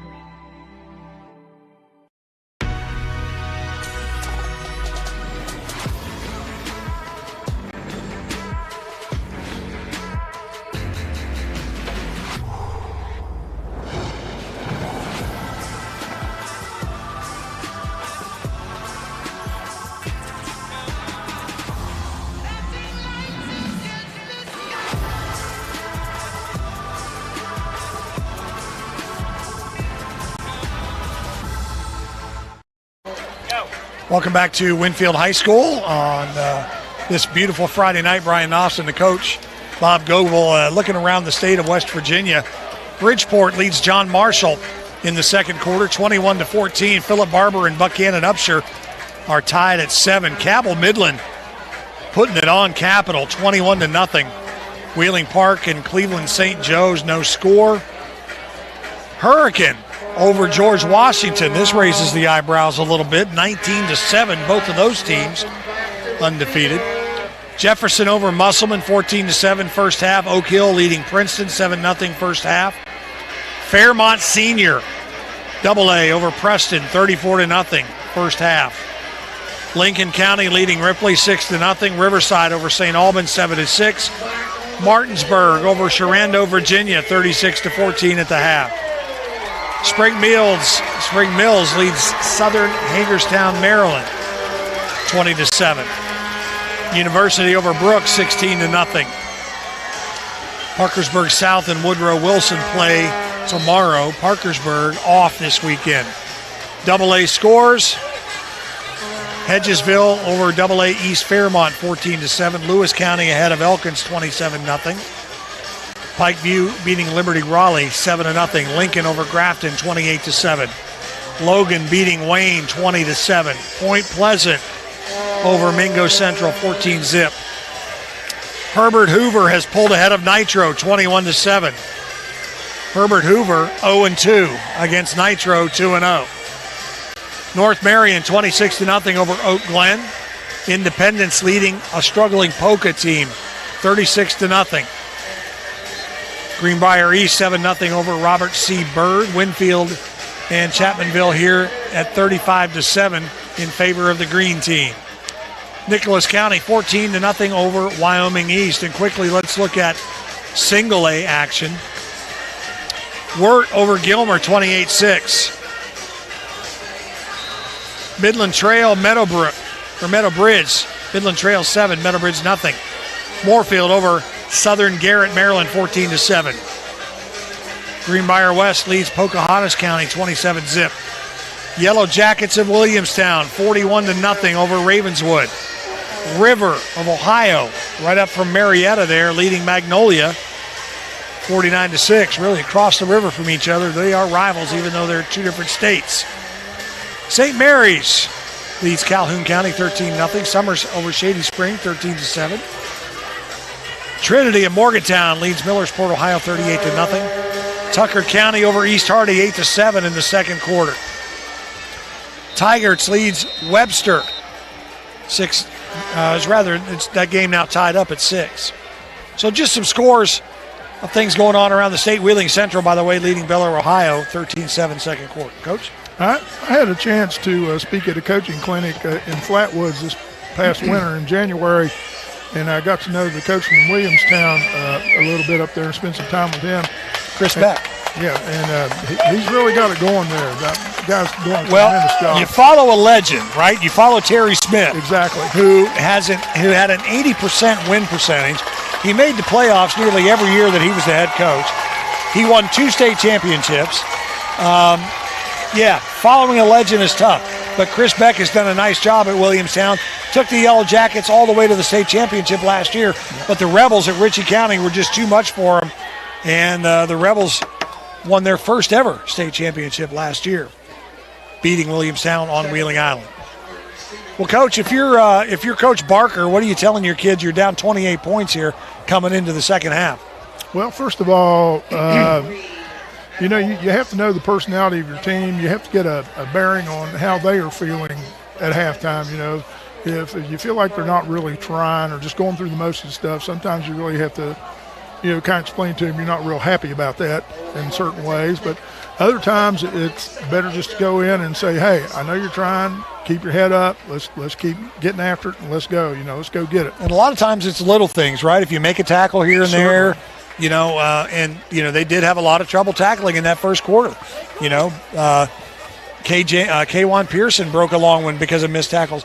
Caden Beam had 2 touchdowns because of missed tackles. He had 3 total, but he had 2 touchdowns because of missed tackles. And Chapmanville gets the ball to start the second half. So they'll need some momentum here, and they'll need it quickly. Right. And sometimes you have the situation where they're everybody's doing what they're supposed to do, but you have maybe 8 Pistons firing and 3 missing, and at the place where it happens, Austin Atkins and Adam Mullins back deep. Aiden Hernandez to kick it off, and it'll just be a squib. Picked up by Austin Atkins, and right around the right side he goes. Knocked out of bounds at about the 38-yard line. It'll be first and 10. Good field position for the Tigers to start. And it looks like they've got a little more life in them coming off the sidelines now. I think we're going to get out here and give it everything they can. So hopefully I think the coach got them a little inspired at halftime. Well, in the football world, 24 minutes is a long time, Coach. It certainly is. Anything can happen. And listen, if let's face it, if Winfield can score 35 in 24 minutes, so can Chapmanville. That's exactly right.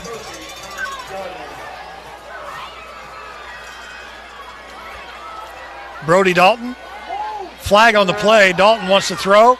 He's on his feet across the 45 to about the 46-yard line, but hold everything. There is a flag back at the 35.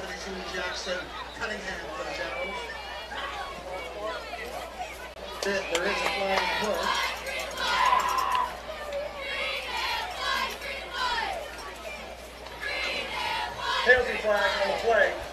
Illegal formation on the offense. 5-yard penalty. Remains first down. I think too many guys on the line of scrimmage there, I think, is what happened. I believe they had a wideout covering up a tight end, which means the wideout is up on the line of scrimmage like the tight end, and one of them has to be back. One of them has to be a step back, right? All right, so that's a 5-yard penalty. New line of scrimmage is the 34-yard line. Dalton steps up, now under pressure, and he'll roll. And pass is intended for Austin Atkins, and it was just too tall. Winfield once again bringing the blitz right up the middle of the field, disrupting Dalton's rhythm and timing, and he has to take off and run and try to get rid of the ball. Boy, how good did Winfield do in that first half as far as stopping the 1-2 punch of Dalton and Farmer? I mean, they have been all-world their first 2 ball games, and Winfield did a great job coaching, shutting them down. Yeah, because you can tell by watching that they have absolutely no rhythm. They have not gotten into a rhythm on their offense at all the whole evening.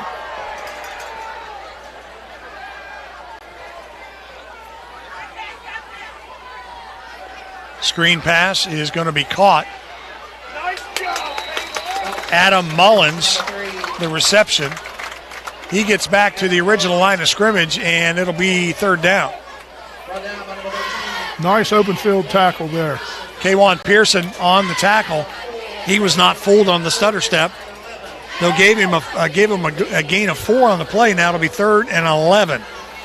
And one of the things they're doing right now, to look at, we call it no backs. He has 3 receivers to one side of the field and 2 to the other, and they're hoping that will lessen the pressure. But Winfield still is bringing a linebacker. Here they come. Pass over the middle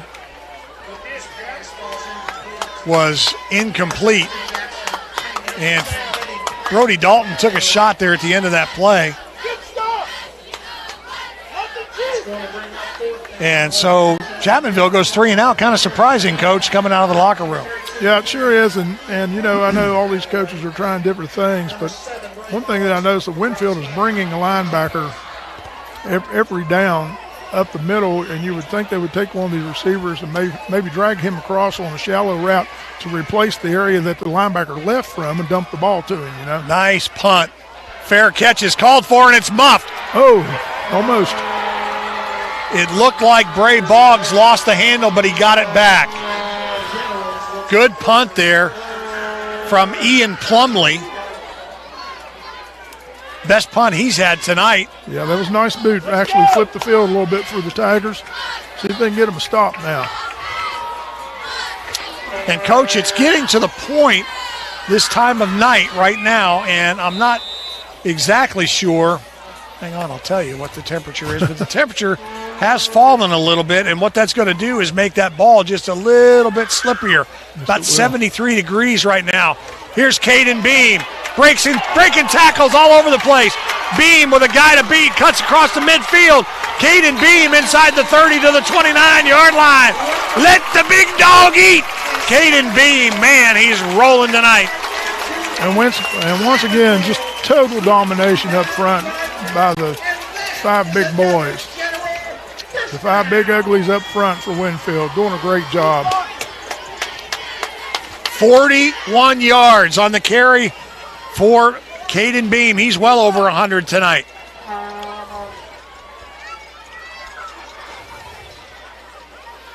They give it right back to him. And Beam goes head on with the defender. And literally ran over top of him. Eli Pridemore, the sophomore, going, what in the world just happened? Poor old Eli's going to have a few cleat marks on him in the morning when he looks at his stomach there. About a 1.5 yard gain for Caden Beam. It's 2nd down, and we'll call it 8.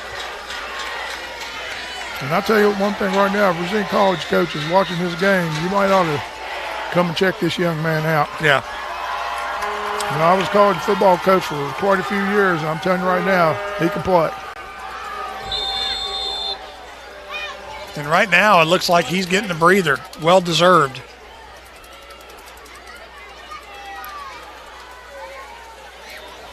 Pitch, left side. With the football is Jace Miller. His first carry of the night. Miller, the junior. The wingman needed to hold his block just another step longer out there. Good job by the defender for the Tigers closing it down on that corner. Caden Beam checks back into the game for Eddie Smolder's Generals. 3rd and 5. I'm sure Chapmanville's defense is overjoyed that he's back out there. Yeah. I think it's the first offensive play that he missed all night, I think. Boggs in motion. They give it to him. Beam lead block. Boggs still on his feet. 1st down and more. Well, once again, I've alluded to this during the game. between the tackles, pounding the football. If you can't stop it, there's not much else you can do. Jace Miller checks out of the ball game. Aiden Hernandez, number 87, back in for the Generals. 1st and 10. The ball is at the 17-yard line. Clock running, 8:23 to go in the third. Handoff, Boggs up the middle, breaks another tackle, still on his feet. Bray Boggs into the end zone. Touchdown. Generals from 17 yards out. Chapmanville has no answer. They can't tackle. And Brian, I want you to guess who had the lead block out of the backfield for that young man. 34? Yes, sir. And we have a beautiful full moon rising up there in the distance. I don't know, maybe a little supernatural power might help the Chapmanville Tigers. You never know, man. They're going to need it. Right now it's 41-7 pending the extra point.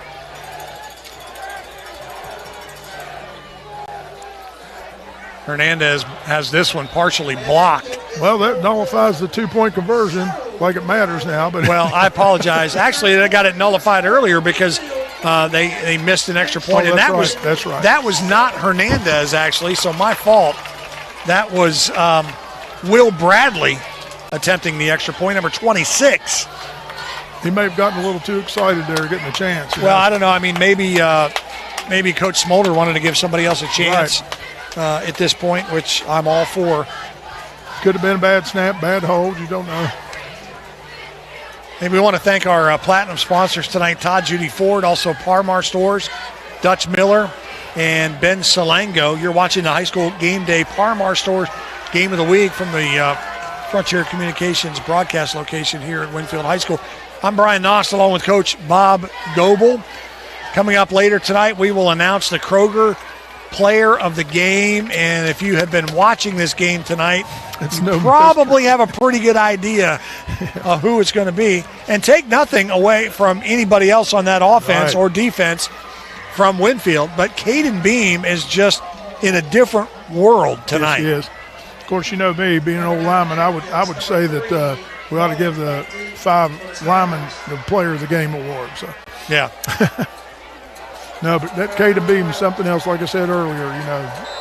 He can play. He's got a bright future ahead of him. Yeah, he does. Hernandez kicks this one off, and it's going to drive Atkins back to the 3-yard line. Atkins, lots of head of steam, lots of running room on that right side, and he does a nice job of getting it out, does Austin Atkins. Nice effort getting it up there to about the 30-yard line. Standing kick by number 87, Aiden Hernandez. Brought down by number 11, Nico Petruzzelli on the stop.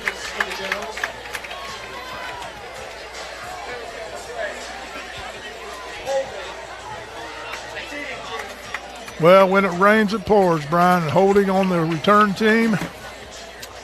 Wow, yeah, I didn't see that flag either. The hold against Chapmanville about 10 yards toward their own end zone. So that'll take him all the way back to the 17 because it's a spot foul. Right.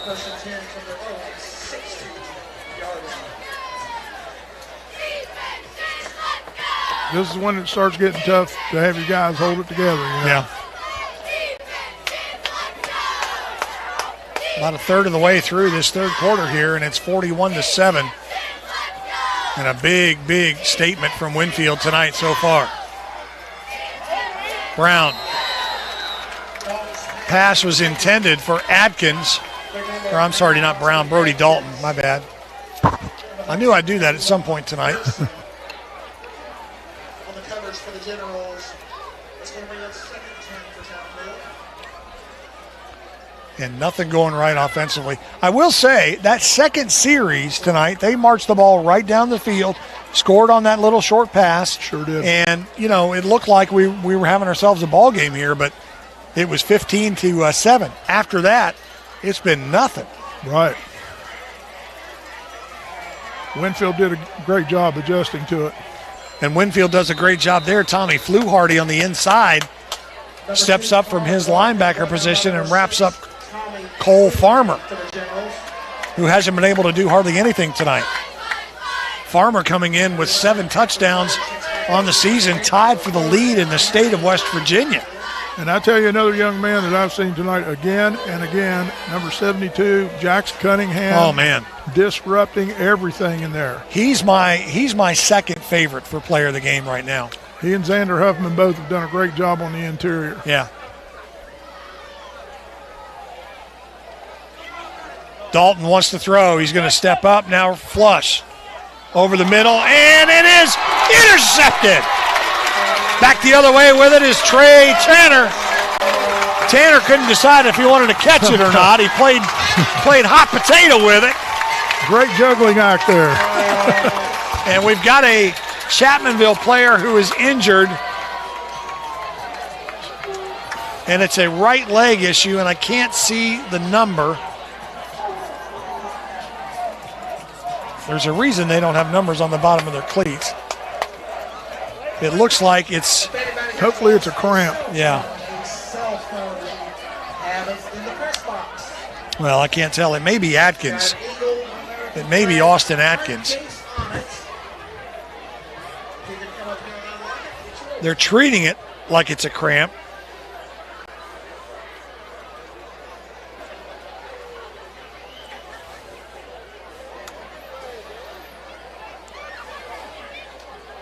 Whatever it is, he's in a world of hurt because he's already taken his helmet off. And you don't typically see that unless the player's hurting. Although they are stretching him out pretty good. While I have a second, I want to thank some more sponsors here tonight. Summit Bank, Bobby Warner Law, the United States Army Recruiting Services, Thomas Health Systems, and our friends at Ball Toyota have gotten on board here tonight. We appreciate all of their help. And I also want to call out the Winfield local local team sponsors, Kolaski Orthodontics, Ohio Valley Bank, Jennifer Rice of Sold Sisters, Arthur Krenzel-Lett Insurance, General Drug Pharmacy, Medcare Physical Therapy, Roy Cool Sports, Best Virginia Heating and Cooling, and Taze Physical Therapy Center. And you see that injured player, Adam Mullins, now on his feet. It's good to see him. Yeah. Glad he's okay. Just needs to knock down a little bit of Gatorade. He'll be good to go. Yeah, man.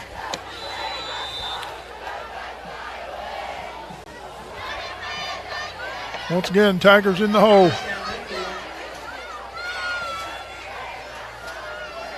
Generals want to throw. Screen pass is caught on the right side. That's Tanner Lothry. Great defense right there, coming up and shutting that down one more step. Yep. He might have gotten a lot of good yardage out of that throw. Yeah, we haven't liked the way Chapmanville has covered one-on-one tonight, but that time was very well. Yes, it was. Very well covered. Yeah, it looks like the secondary's tightening up a little bit down toward the goal line here. They gave him 3 on it, Coach. It'll be 2nd and 7. Good crowd on hand here tonight in Winfield, West Virginia at General Stadium. 41-7 our score in favor of the Generals. And this time, Caden Beam is met at the line of scrimmage. Nice stop there by Joshua Porter. No gain on the play. It's going to be 3rd down and 7 for the Generals. Porter, a freshman, has checked into the ball game.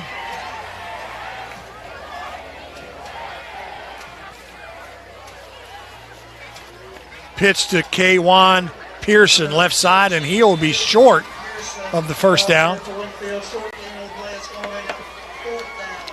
Once again, the corner, I think it was Keldon Lucas came up there, took on that block, and shut that down on the edge. So Winfield needs to get to the 10-yard line, and it's going to be 4th and a long 5.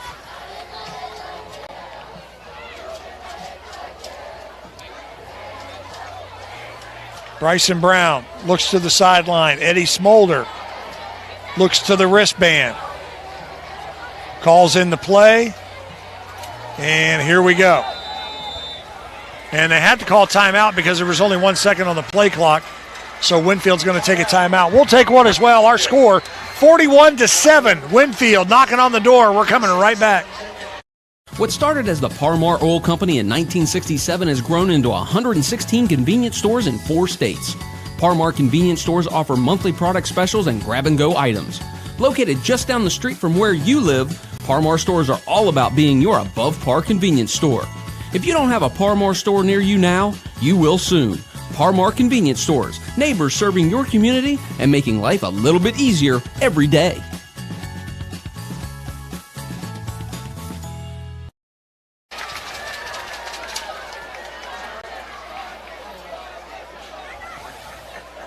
Five minutes and 10 seconds left to go in the third quarter.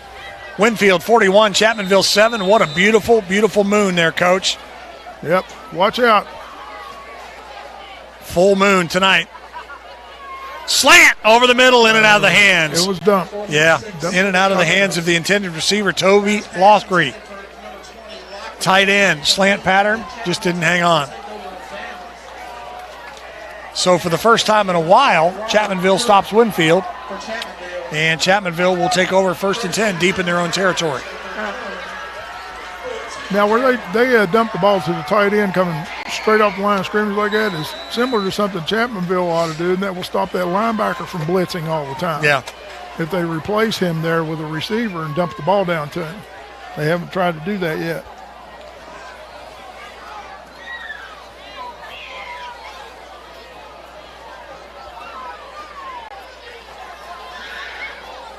Hand off to Farmer.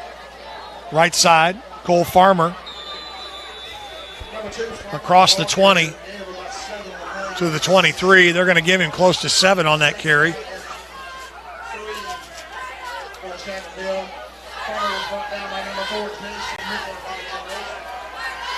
And it's a hurry-up offense right now with 4:42 to go in the third quarter.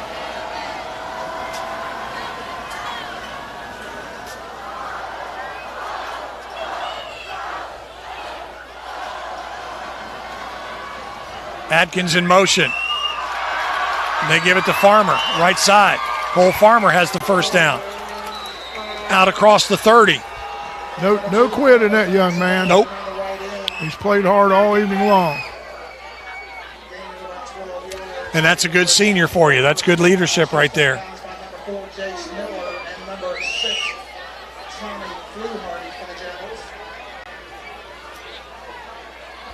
First and 10, Chapmanville, 31-yard line.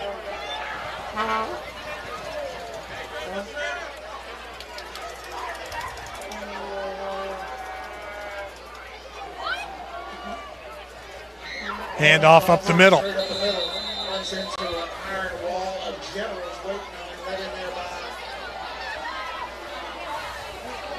And that was a keeper, Brody Dalton. I just wonder now if Coach of Chapmanville decided to try to burn some clock. I don't think he's probably put the white flag in yet because they are driving the ball.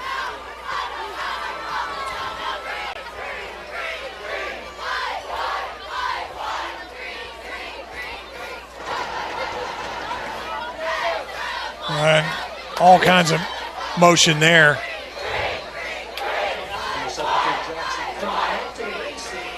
So that'll come back 5 yards.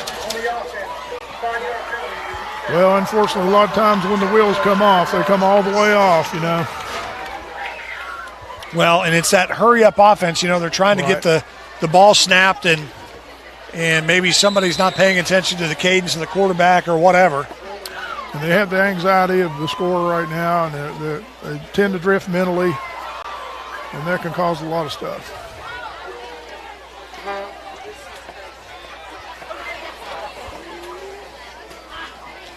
Second and 10. Dalton wants to throw, right side, and they're going to call pass interference on Winfield. That's going to go against Toby Lothry. The pass was intended for Austin Adkins.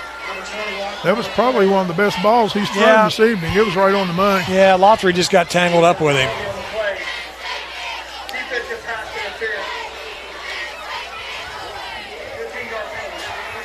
So that's an automatic first down, 15-yard penalty. It's not a spot foul in high school. Right.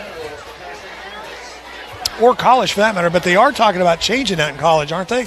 I believe so. I mean, I think they should. You know, why not? That's where the penalty happened. But what I know. Yeah, well, you and me both. You've got a lot more experience than I do. I guess that's more of an opinion thing than an expert. Yeah. Dalton hands off to Cole Farmer. Farmer out to midfield. Farmer bringing it as hard as he can once again. I really like his resolve and his effort.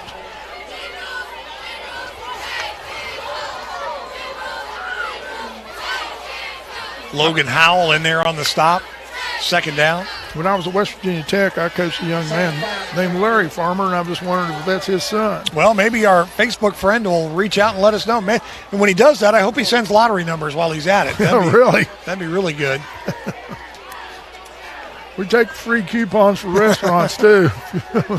Yeah, that's right. We got to get a pizza joint to sponsor us, There right? you You go. know? Be the Nost and Goebel show. There you go.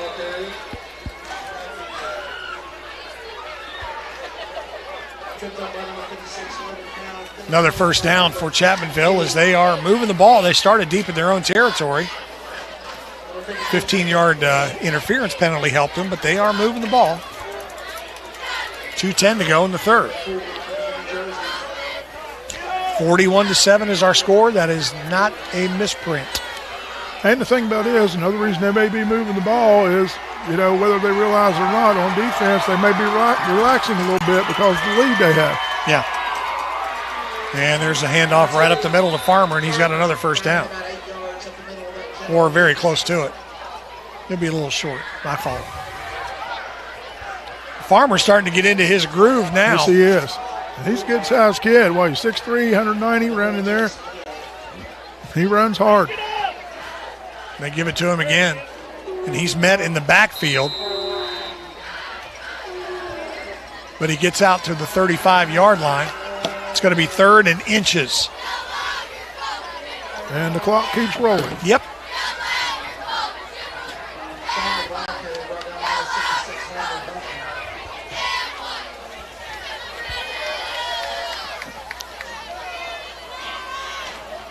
Not a lot of urgency here from the Tigers, Coach. No, I don't believe.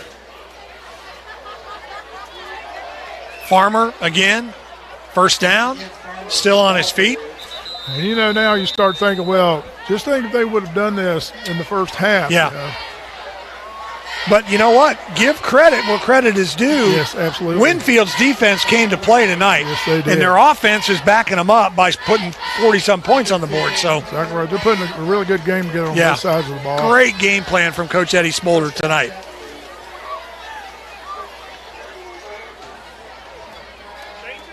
And again, no real urgency here from Chapmanville. 14 seconds on the play clock. Dalton, he'll keep it, go left side. Dalton down to the 20, 21.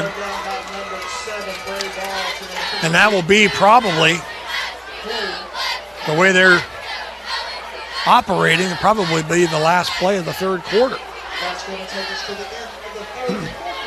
The public address announcer just made it so, the way he announced it. He announced it with 9 seconds left. That's going to be the end of the third quarter. That is the end of the third. Our score 41-7. We're coming back. We'll call the final 12 for you right after this. You're watching the Game of the Week from Parmar Stores on RSN Sports. Okay, Amy, are you going to pass or press your Dutch? I'm going to press my Dutch. No whammy, no whammy, no whammy. Stop! All right, Wes, your turn. Are you going to pass or press your Dutch? I'm going to press my Dutch. No whammy, no whammy, no whammy. Stop. That's the grand prize. Congratulations, Wes. You've won this brand new Kia Sportage for only $269 a month.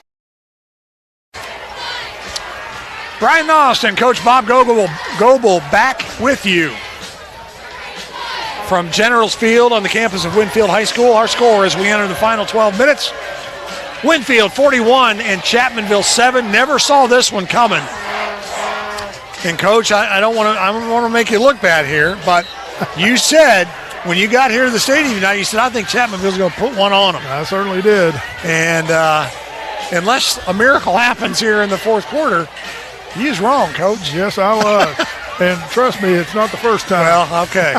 I'm glad you're man enough to admit that. Absolutely. But, you know, I know Chapmanville people aren't too happy right now, but just look at how great this event is. You know, nothing like high school football. Dalton wants to go to the end zone, and the pass is caught at the 1 yard line. Boy, could have been interference there from Kwan Pearson. They're going to say the official says he caught it. On the goal line. Yeah. Well, what I was saying, great atmosphere. The fans are having fun, you know. The band's playing just good old high school football. There's nothing like it on a Friday night. Dalton in the shotgun. They give it to Farmer. No signal yet. Side judge here closest to us had a good look at it, and he gave no signal. Second down.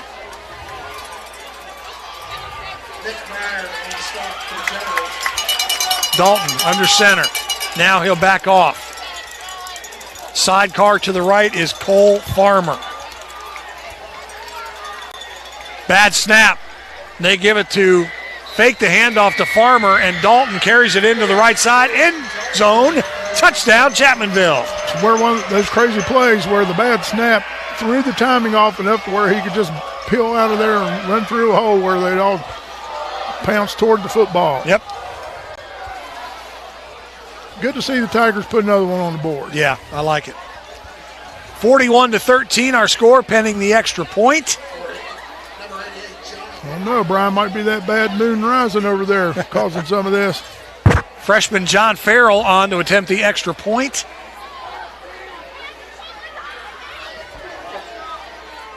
Holder is Nathan Easterling, and the kick is up and sneaks over the bar. He got him on that good. time. There you go.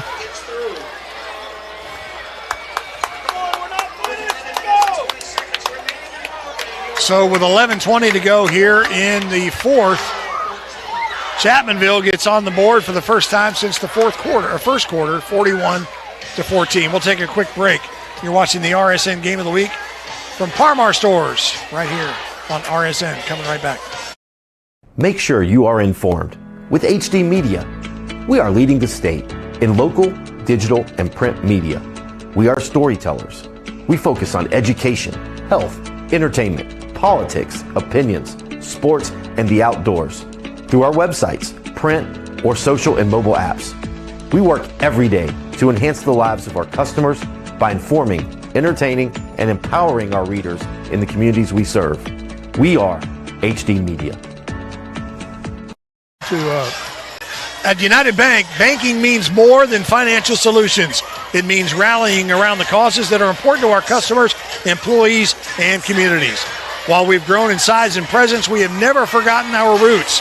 By giving back to our local communities and funding business development, we help fuel economic growth. Our success is your success, because to us, this is home. United Bank, West Virginia's bank, member FDIC.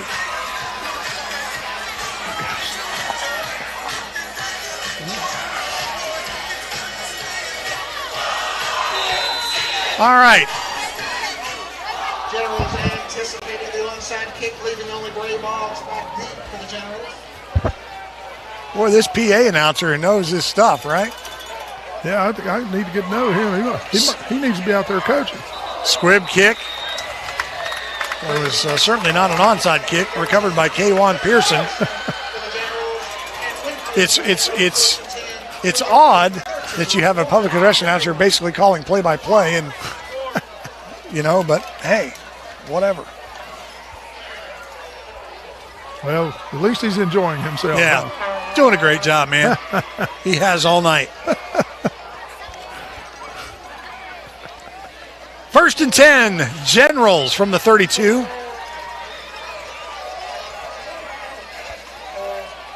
Looks like another dose of the bulldozer here coming up. Now, at some point, do you want to set some of your upperclassmen down? And, oh, look at here.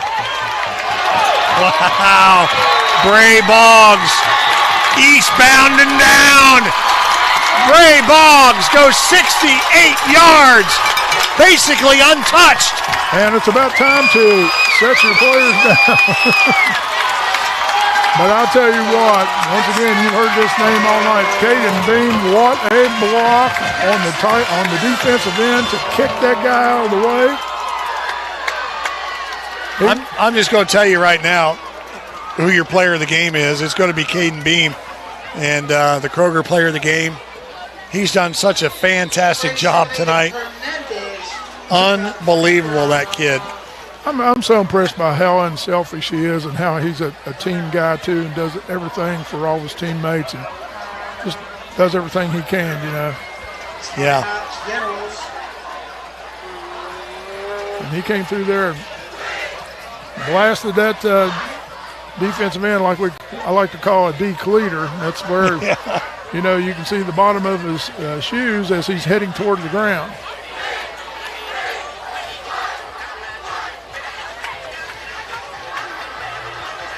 It seems like, I guess, now you can say it. I think these guys from Winfield decided before kickoff that they were going to get this done. Yeah. Well, they really came out and made a statement win here against an undefeated Chapmanville ball club. Absolutely. You know, yes. I think they had a bad taste in their mouth after that Hurricane game. You know, we talked about should Hurricane have put a couple of more touchdowns on the board when they had the game well out of hand, and you know, those kids could have got down and said, we just want to give up, but they did. So Sure. Hats off to Coach Smolder for keeping a minute. They come back last week and hold on to beat Hoover, and tonight they have just come out and dominated this football game against a very good Chapmanville Tiger ball club.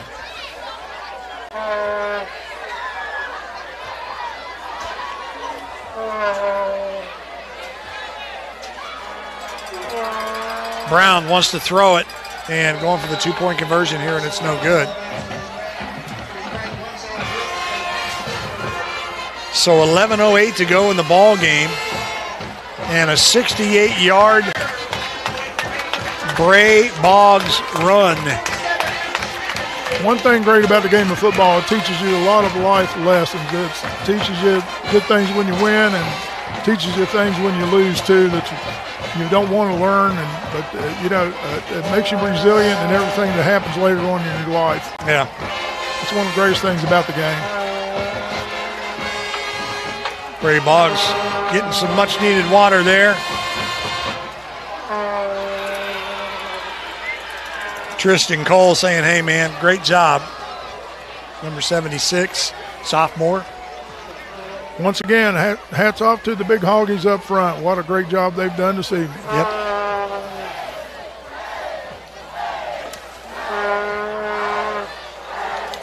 Isaac Arthur, Xander Huffman, Jackson Cunningham, Logan Howe, Jacob Ingram. Hats off to you guys.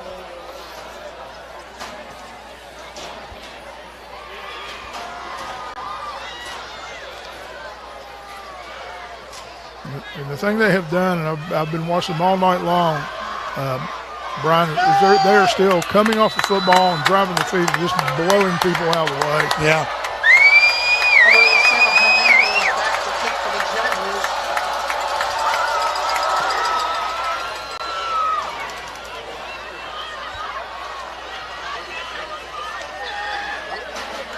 And the return, that's Austin Atkins. He's done a nice job, Coach, all night. When he returns that football, he gets some good positive yardage this time.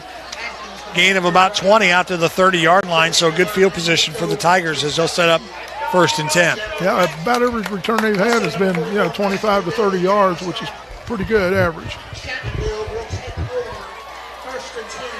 Looks like the Generals have not decided to substitute any yet, nor the Tigers. Well, I see a few substitutions, but you're right, not many. Matthew Daly is in, a freshman now at a cornerback position. Wears number 44. Farmer, the ball carrier, left side. Great job by the Generals line right there at the line of scrimmage. They stood him up and threw him back. He's getting chopped. Hey, he's getting chopped at the nose, Chris. Two people can't take him low enough. Starting to see a few substitutions in there. We'll try to get to them as best we can for you for Winfield side of the football.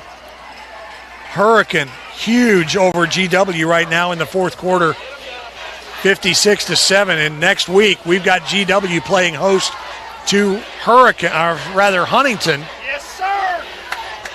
And the coach, Bob Goebel, and myself will have that game for you right here on RSN Sports. Airtime about 6:50 next Friday night from the Hill. And that should be a dandy. And once again, like I said, one thing I learned as a coach, when you line up, you never know what's going to happen. Who in the world would have ever thought that Hurricane would beat George Washington, be beating George Washington right now, 56-7. Wow. Incredible.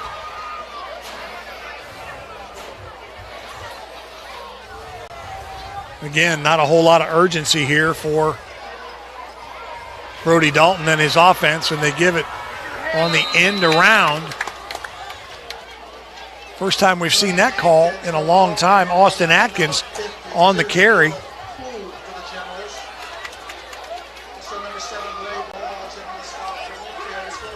Ray Boggs on the stop.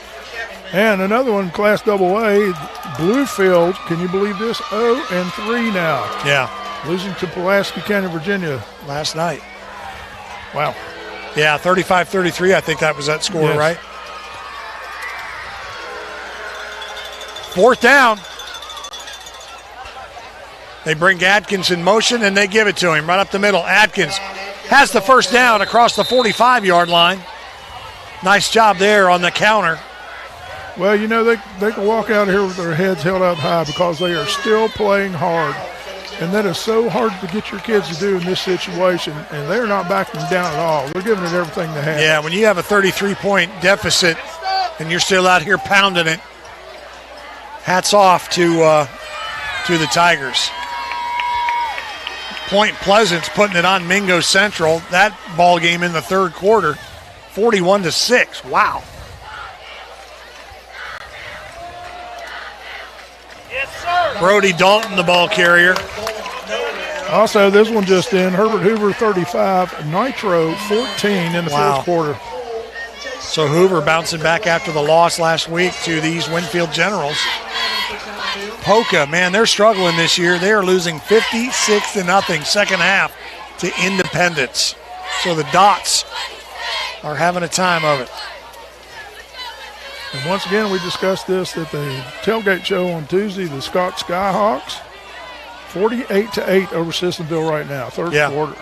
That's where we were supposed to be tonight, but we got this game at the last minute. We're glad to be here. 47-14.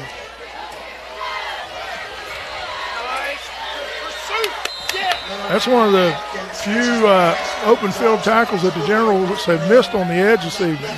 They've done a really good job of shutting down those quick screens out to the wideouts. Austin Atkins on the reception right there for the Tigers. Going to bring up a third and close to 7. 7:17 on a running clock.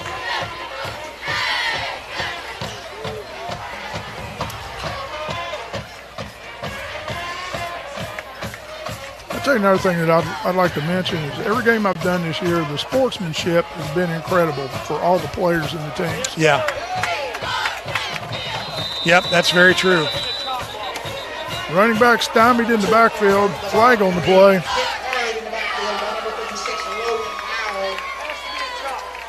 Farmer slow to get up, and he looks pretty tired there, Bob.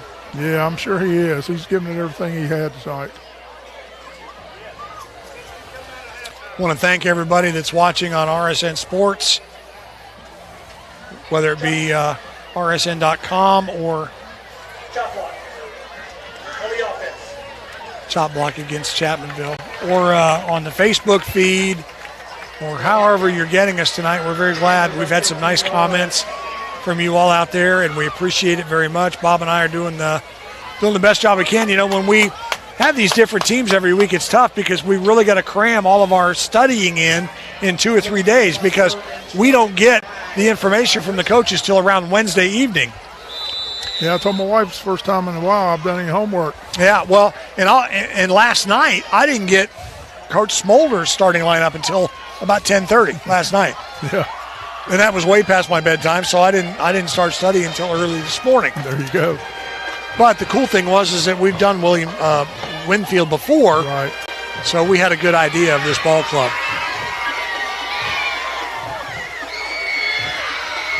Brody Dalton with the pass that is complete on the far side to his favorite receiver, Austin Atkins. Yep, Brody's still really fighting. It looks like he's banged up a little bit. But watch him, he's out there putting it to him, telling him, let's go, let's pick it up. Yeah, it is not fourth down like the scoreboard says. It is second down and 2. Dalton throwing, going to the right side, and he throws and has it complete at the 45-yard line. And that's his receiver, Adam Mullins. He's run out of bounds there by number 3, Tanner Lothry. Real close to a first down. I think they're going to give it to him. They do.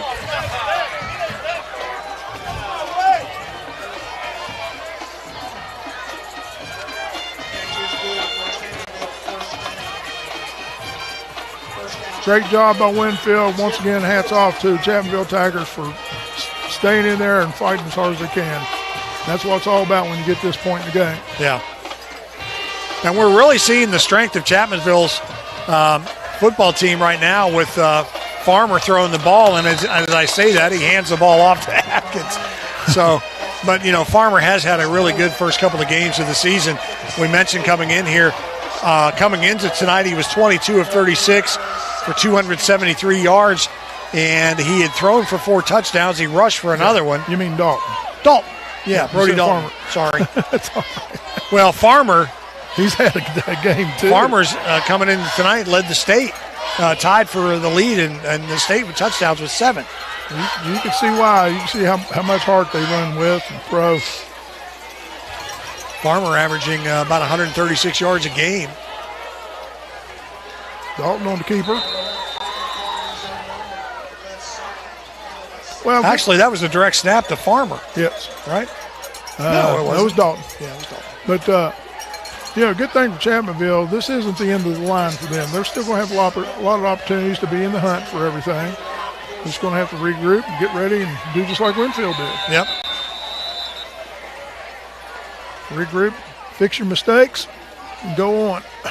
And we've got a Chapmanville player who is down at midfield.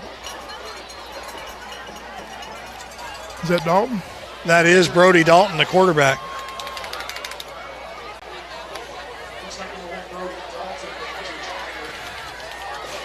The young man's played his heart out tonight. Yeah, and while they look at him, well, I was going to say let's take a break, but let's not because he's up. I believe he may be cramping. Walking off under his own power.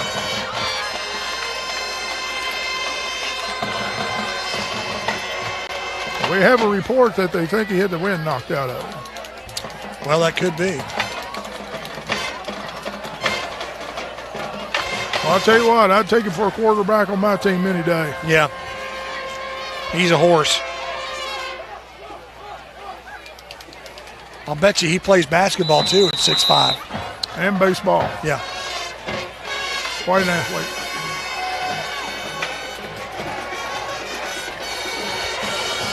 All right, so a new quarterback into the ball game. And that is Robert Cook. He's the sophomore backup. And right away, he can't handle the first snap.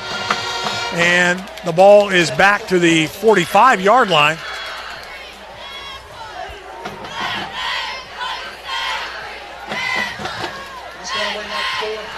So 4th and 10 now. Cook stays in the ball game.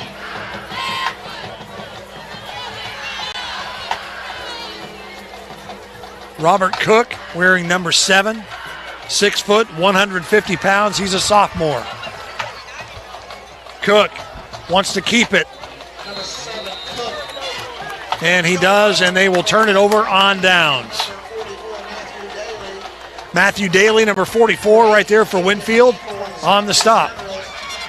That'll turn the ball over on downs to Winfield. First and 10 Winfield. So to add insult to injury, you're getting blown out on the road and you lose your quarterback in the fourth quarter. Now hopefully there's nothing serious, and he's just like Dan said, maybe he got the wind knocked out of him. Right. Or as they say in Wyoming County, he may have just gotten addled. Or is he fat? Is he, what is it? Fatigued.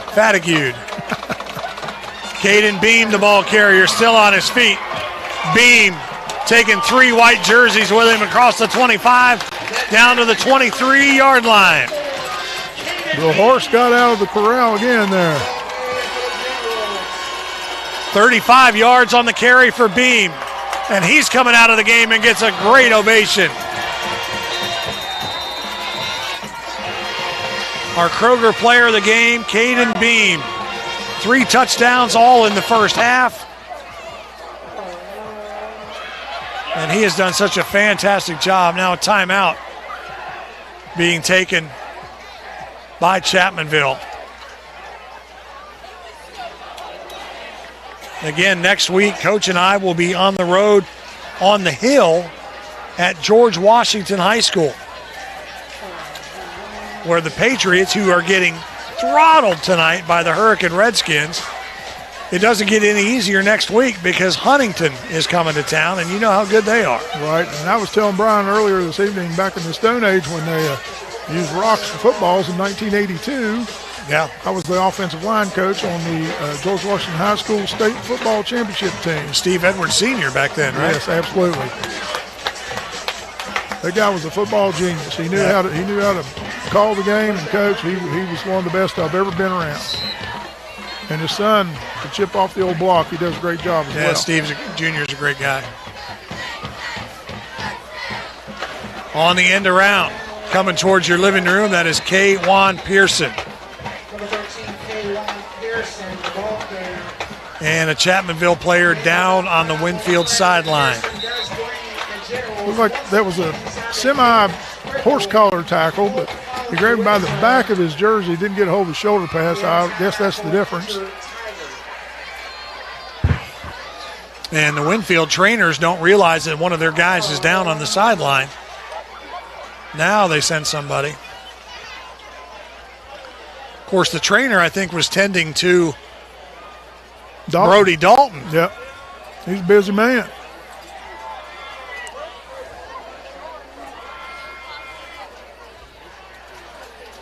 Yeah, that's another thing, too, while we're talking about that. Big shout-out to all the support staff that help these teams run, all the trainers and the equipment managers and all the people who do that stuff, the guys that hold the sticks, the people that help with everything. Yep. It takes a village, you know. It does. Player slow to get up was Caleb Witt, and he's up on his own and walking off, trotting off. So they'll start the clock again after the injury timeout. 2nd and 6.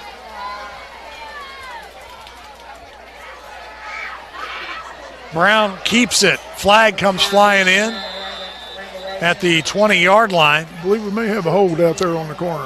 Haven't seen any holding tonight either. Number 33. Yep. Holding on the offense. And that's when, if you're on the bottom end of a game like this, you're going, man, there's 2 minutes, 50 seconds, and we've got to start throwing the flag all over the place. Yeah. And this has really been there. Not a lot of yellow flags tonight, Coach. No. Well played ball game as far as clean stuff going on, not too many penalties. Right.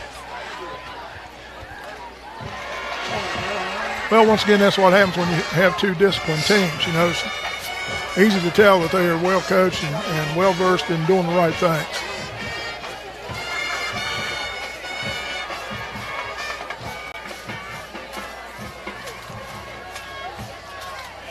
New blood into the ball game for Winfield is Jace Miller. Miller over the right side. Pick up of nearly 5 on the play. Clock continues to run here. 2:10 to go in the ball game. Winfield will go to 2-1 on the year. Chapmanville will fall to 2-1. And man, I cannot believe, we haven't even said this yet, I can't believe it's week 3 already.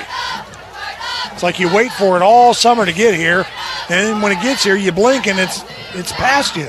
Well, they say time flies when you're having fun. Yeah, man. And I am having fun on RSN Sports. Appreciate Ethan tonight and Dan, our technical staff here, getting us on the air and making sure that everything works properly. Pass down the left side. Oh, nice job on the defense there. And Brown's pass was intended for Tanner Lothry, just in and out of his hand. Bryson Brown throwing the ball with $1:27 to go in the game.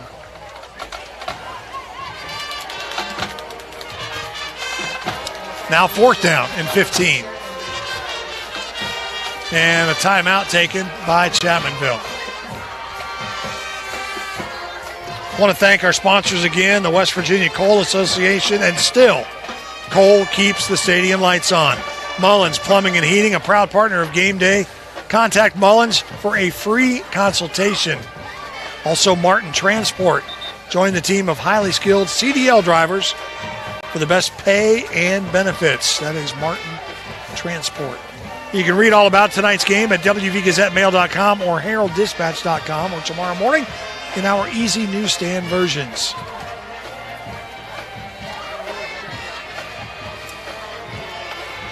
Well, once again, partner, it's been a lot of fun here today. Yeah. And like I said, nothing like high school football, getting out and watching and all the camaraderie and everything going on. Brown wants to go over the middle. Pass is caught. And a first down from Bray Boggs. Nice tackle by number 3, Adam Mullins. Nice stick on the receiver there. And I tell you what, Coach, it looks like Coach Smoters wanted to punch this ball in the end zone. It sure does. He brings Brown over the sideline, calls in a play. Sends in Matthew Daly and brings out Boggs inside a minute. And now they're just going to kneel. They're going victory, not going to put it in the end zone again. Classy move right there. Classy move. Well, like I tell you every week, once again, everybody say something good about the game of football. These kids love it. It's a wonderful way to get families together and have a lot of fun. Say something good about the game. Well, it's been a good game tonight, and it was all Winfield. And I got to tell you, I'm happy for Winfield because I felt like they needed a statement win tonight. And I don't think very many people thought that they would get it against Chapmanville. But Winfield came out and said, you know what, this is our house, and that's the way it's going to be. Absolutely, you know, you can have a lot of good coaching and stuff too, but you know, it comes back to the players too. I'm sure they just made up their mind that this is the way what they were going to do. Final score, Winfield wins it at home 47-14. We want to thank you again for watching coverage of RSN's Game of the Week on Parmar from Winfield, West Virginia and General Stadium. For Dan and Ethan and my partner, Coach Bob Goebel, I'm Brian Nost. We'll see you next week from George Washington on RSN Sports. Have a good night, everybody.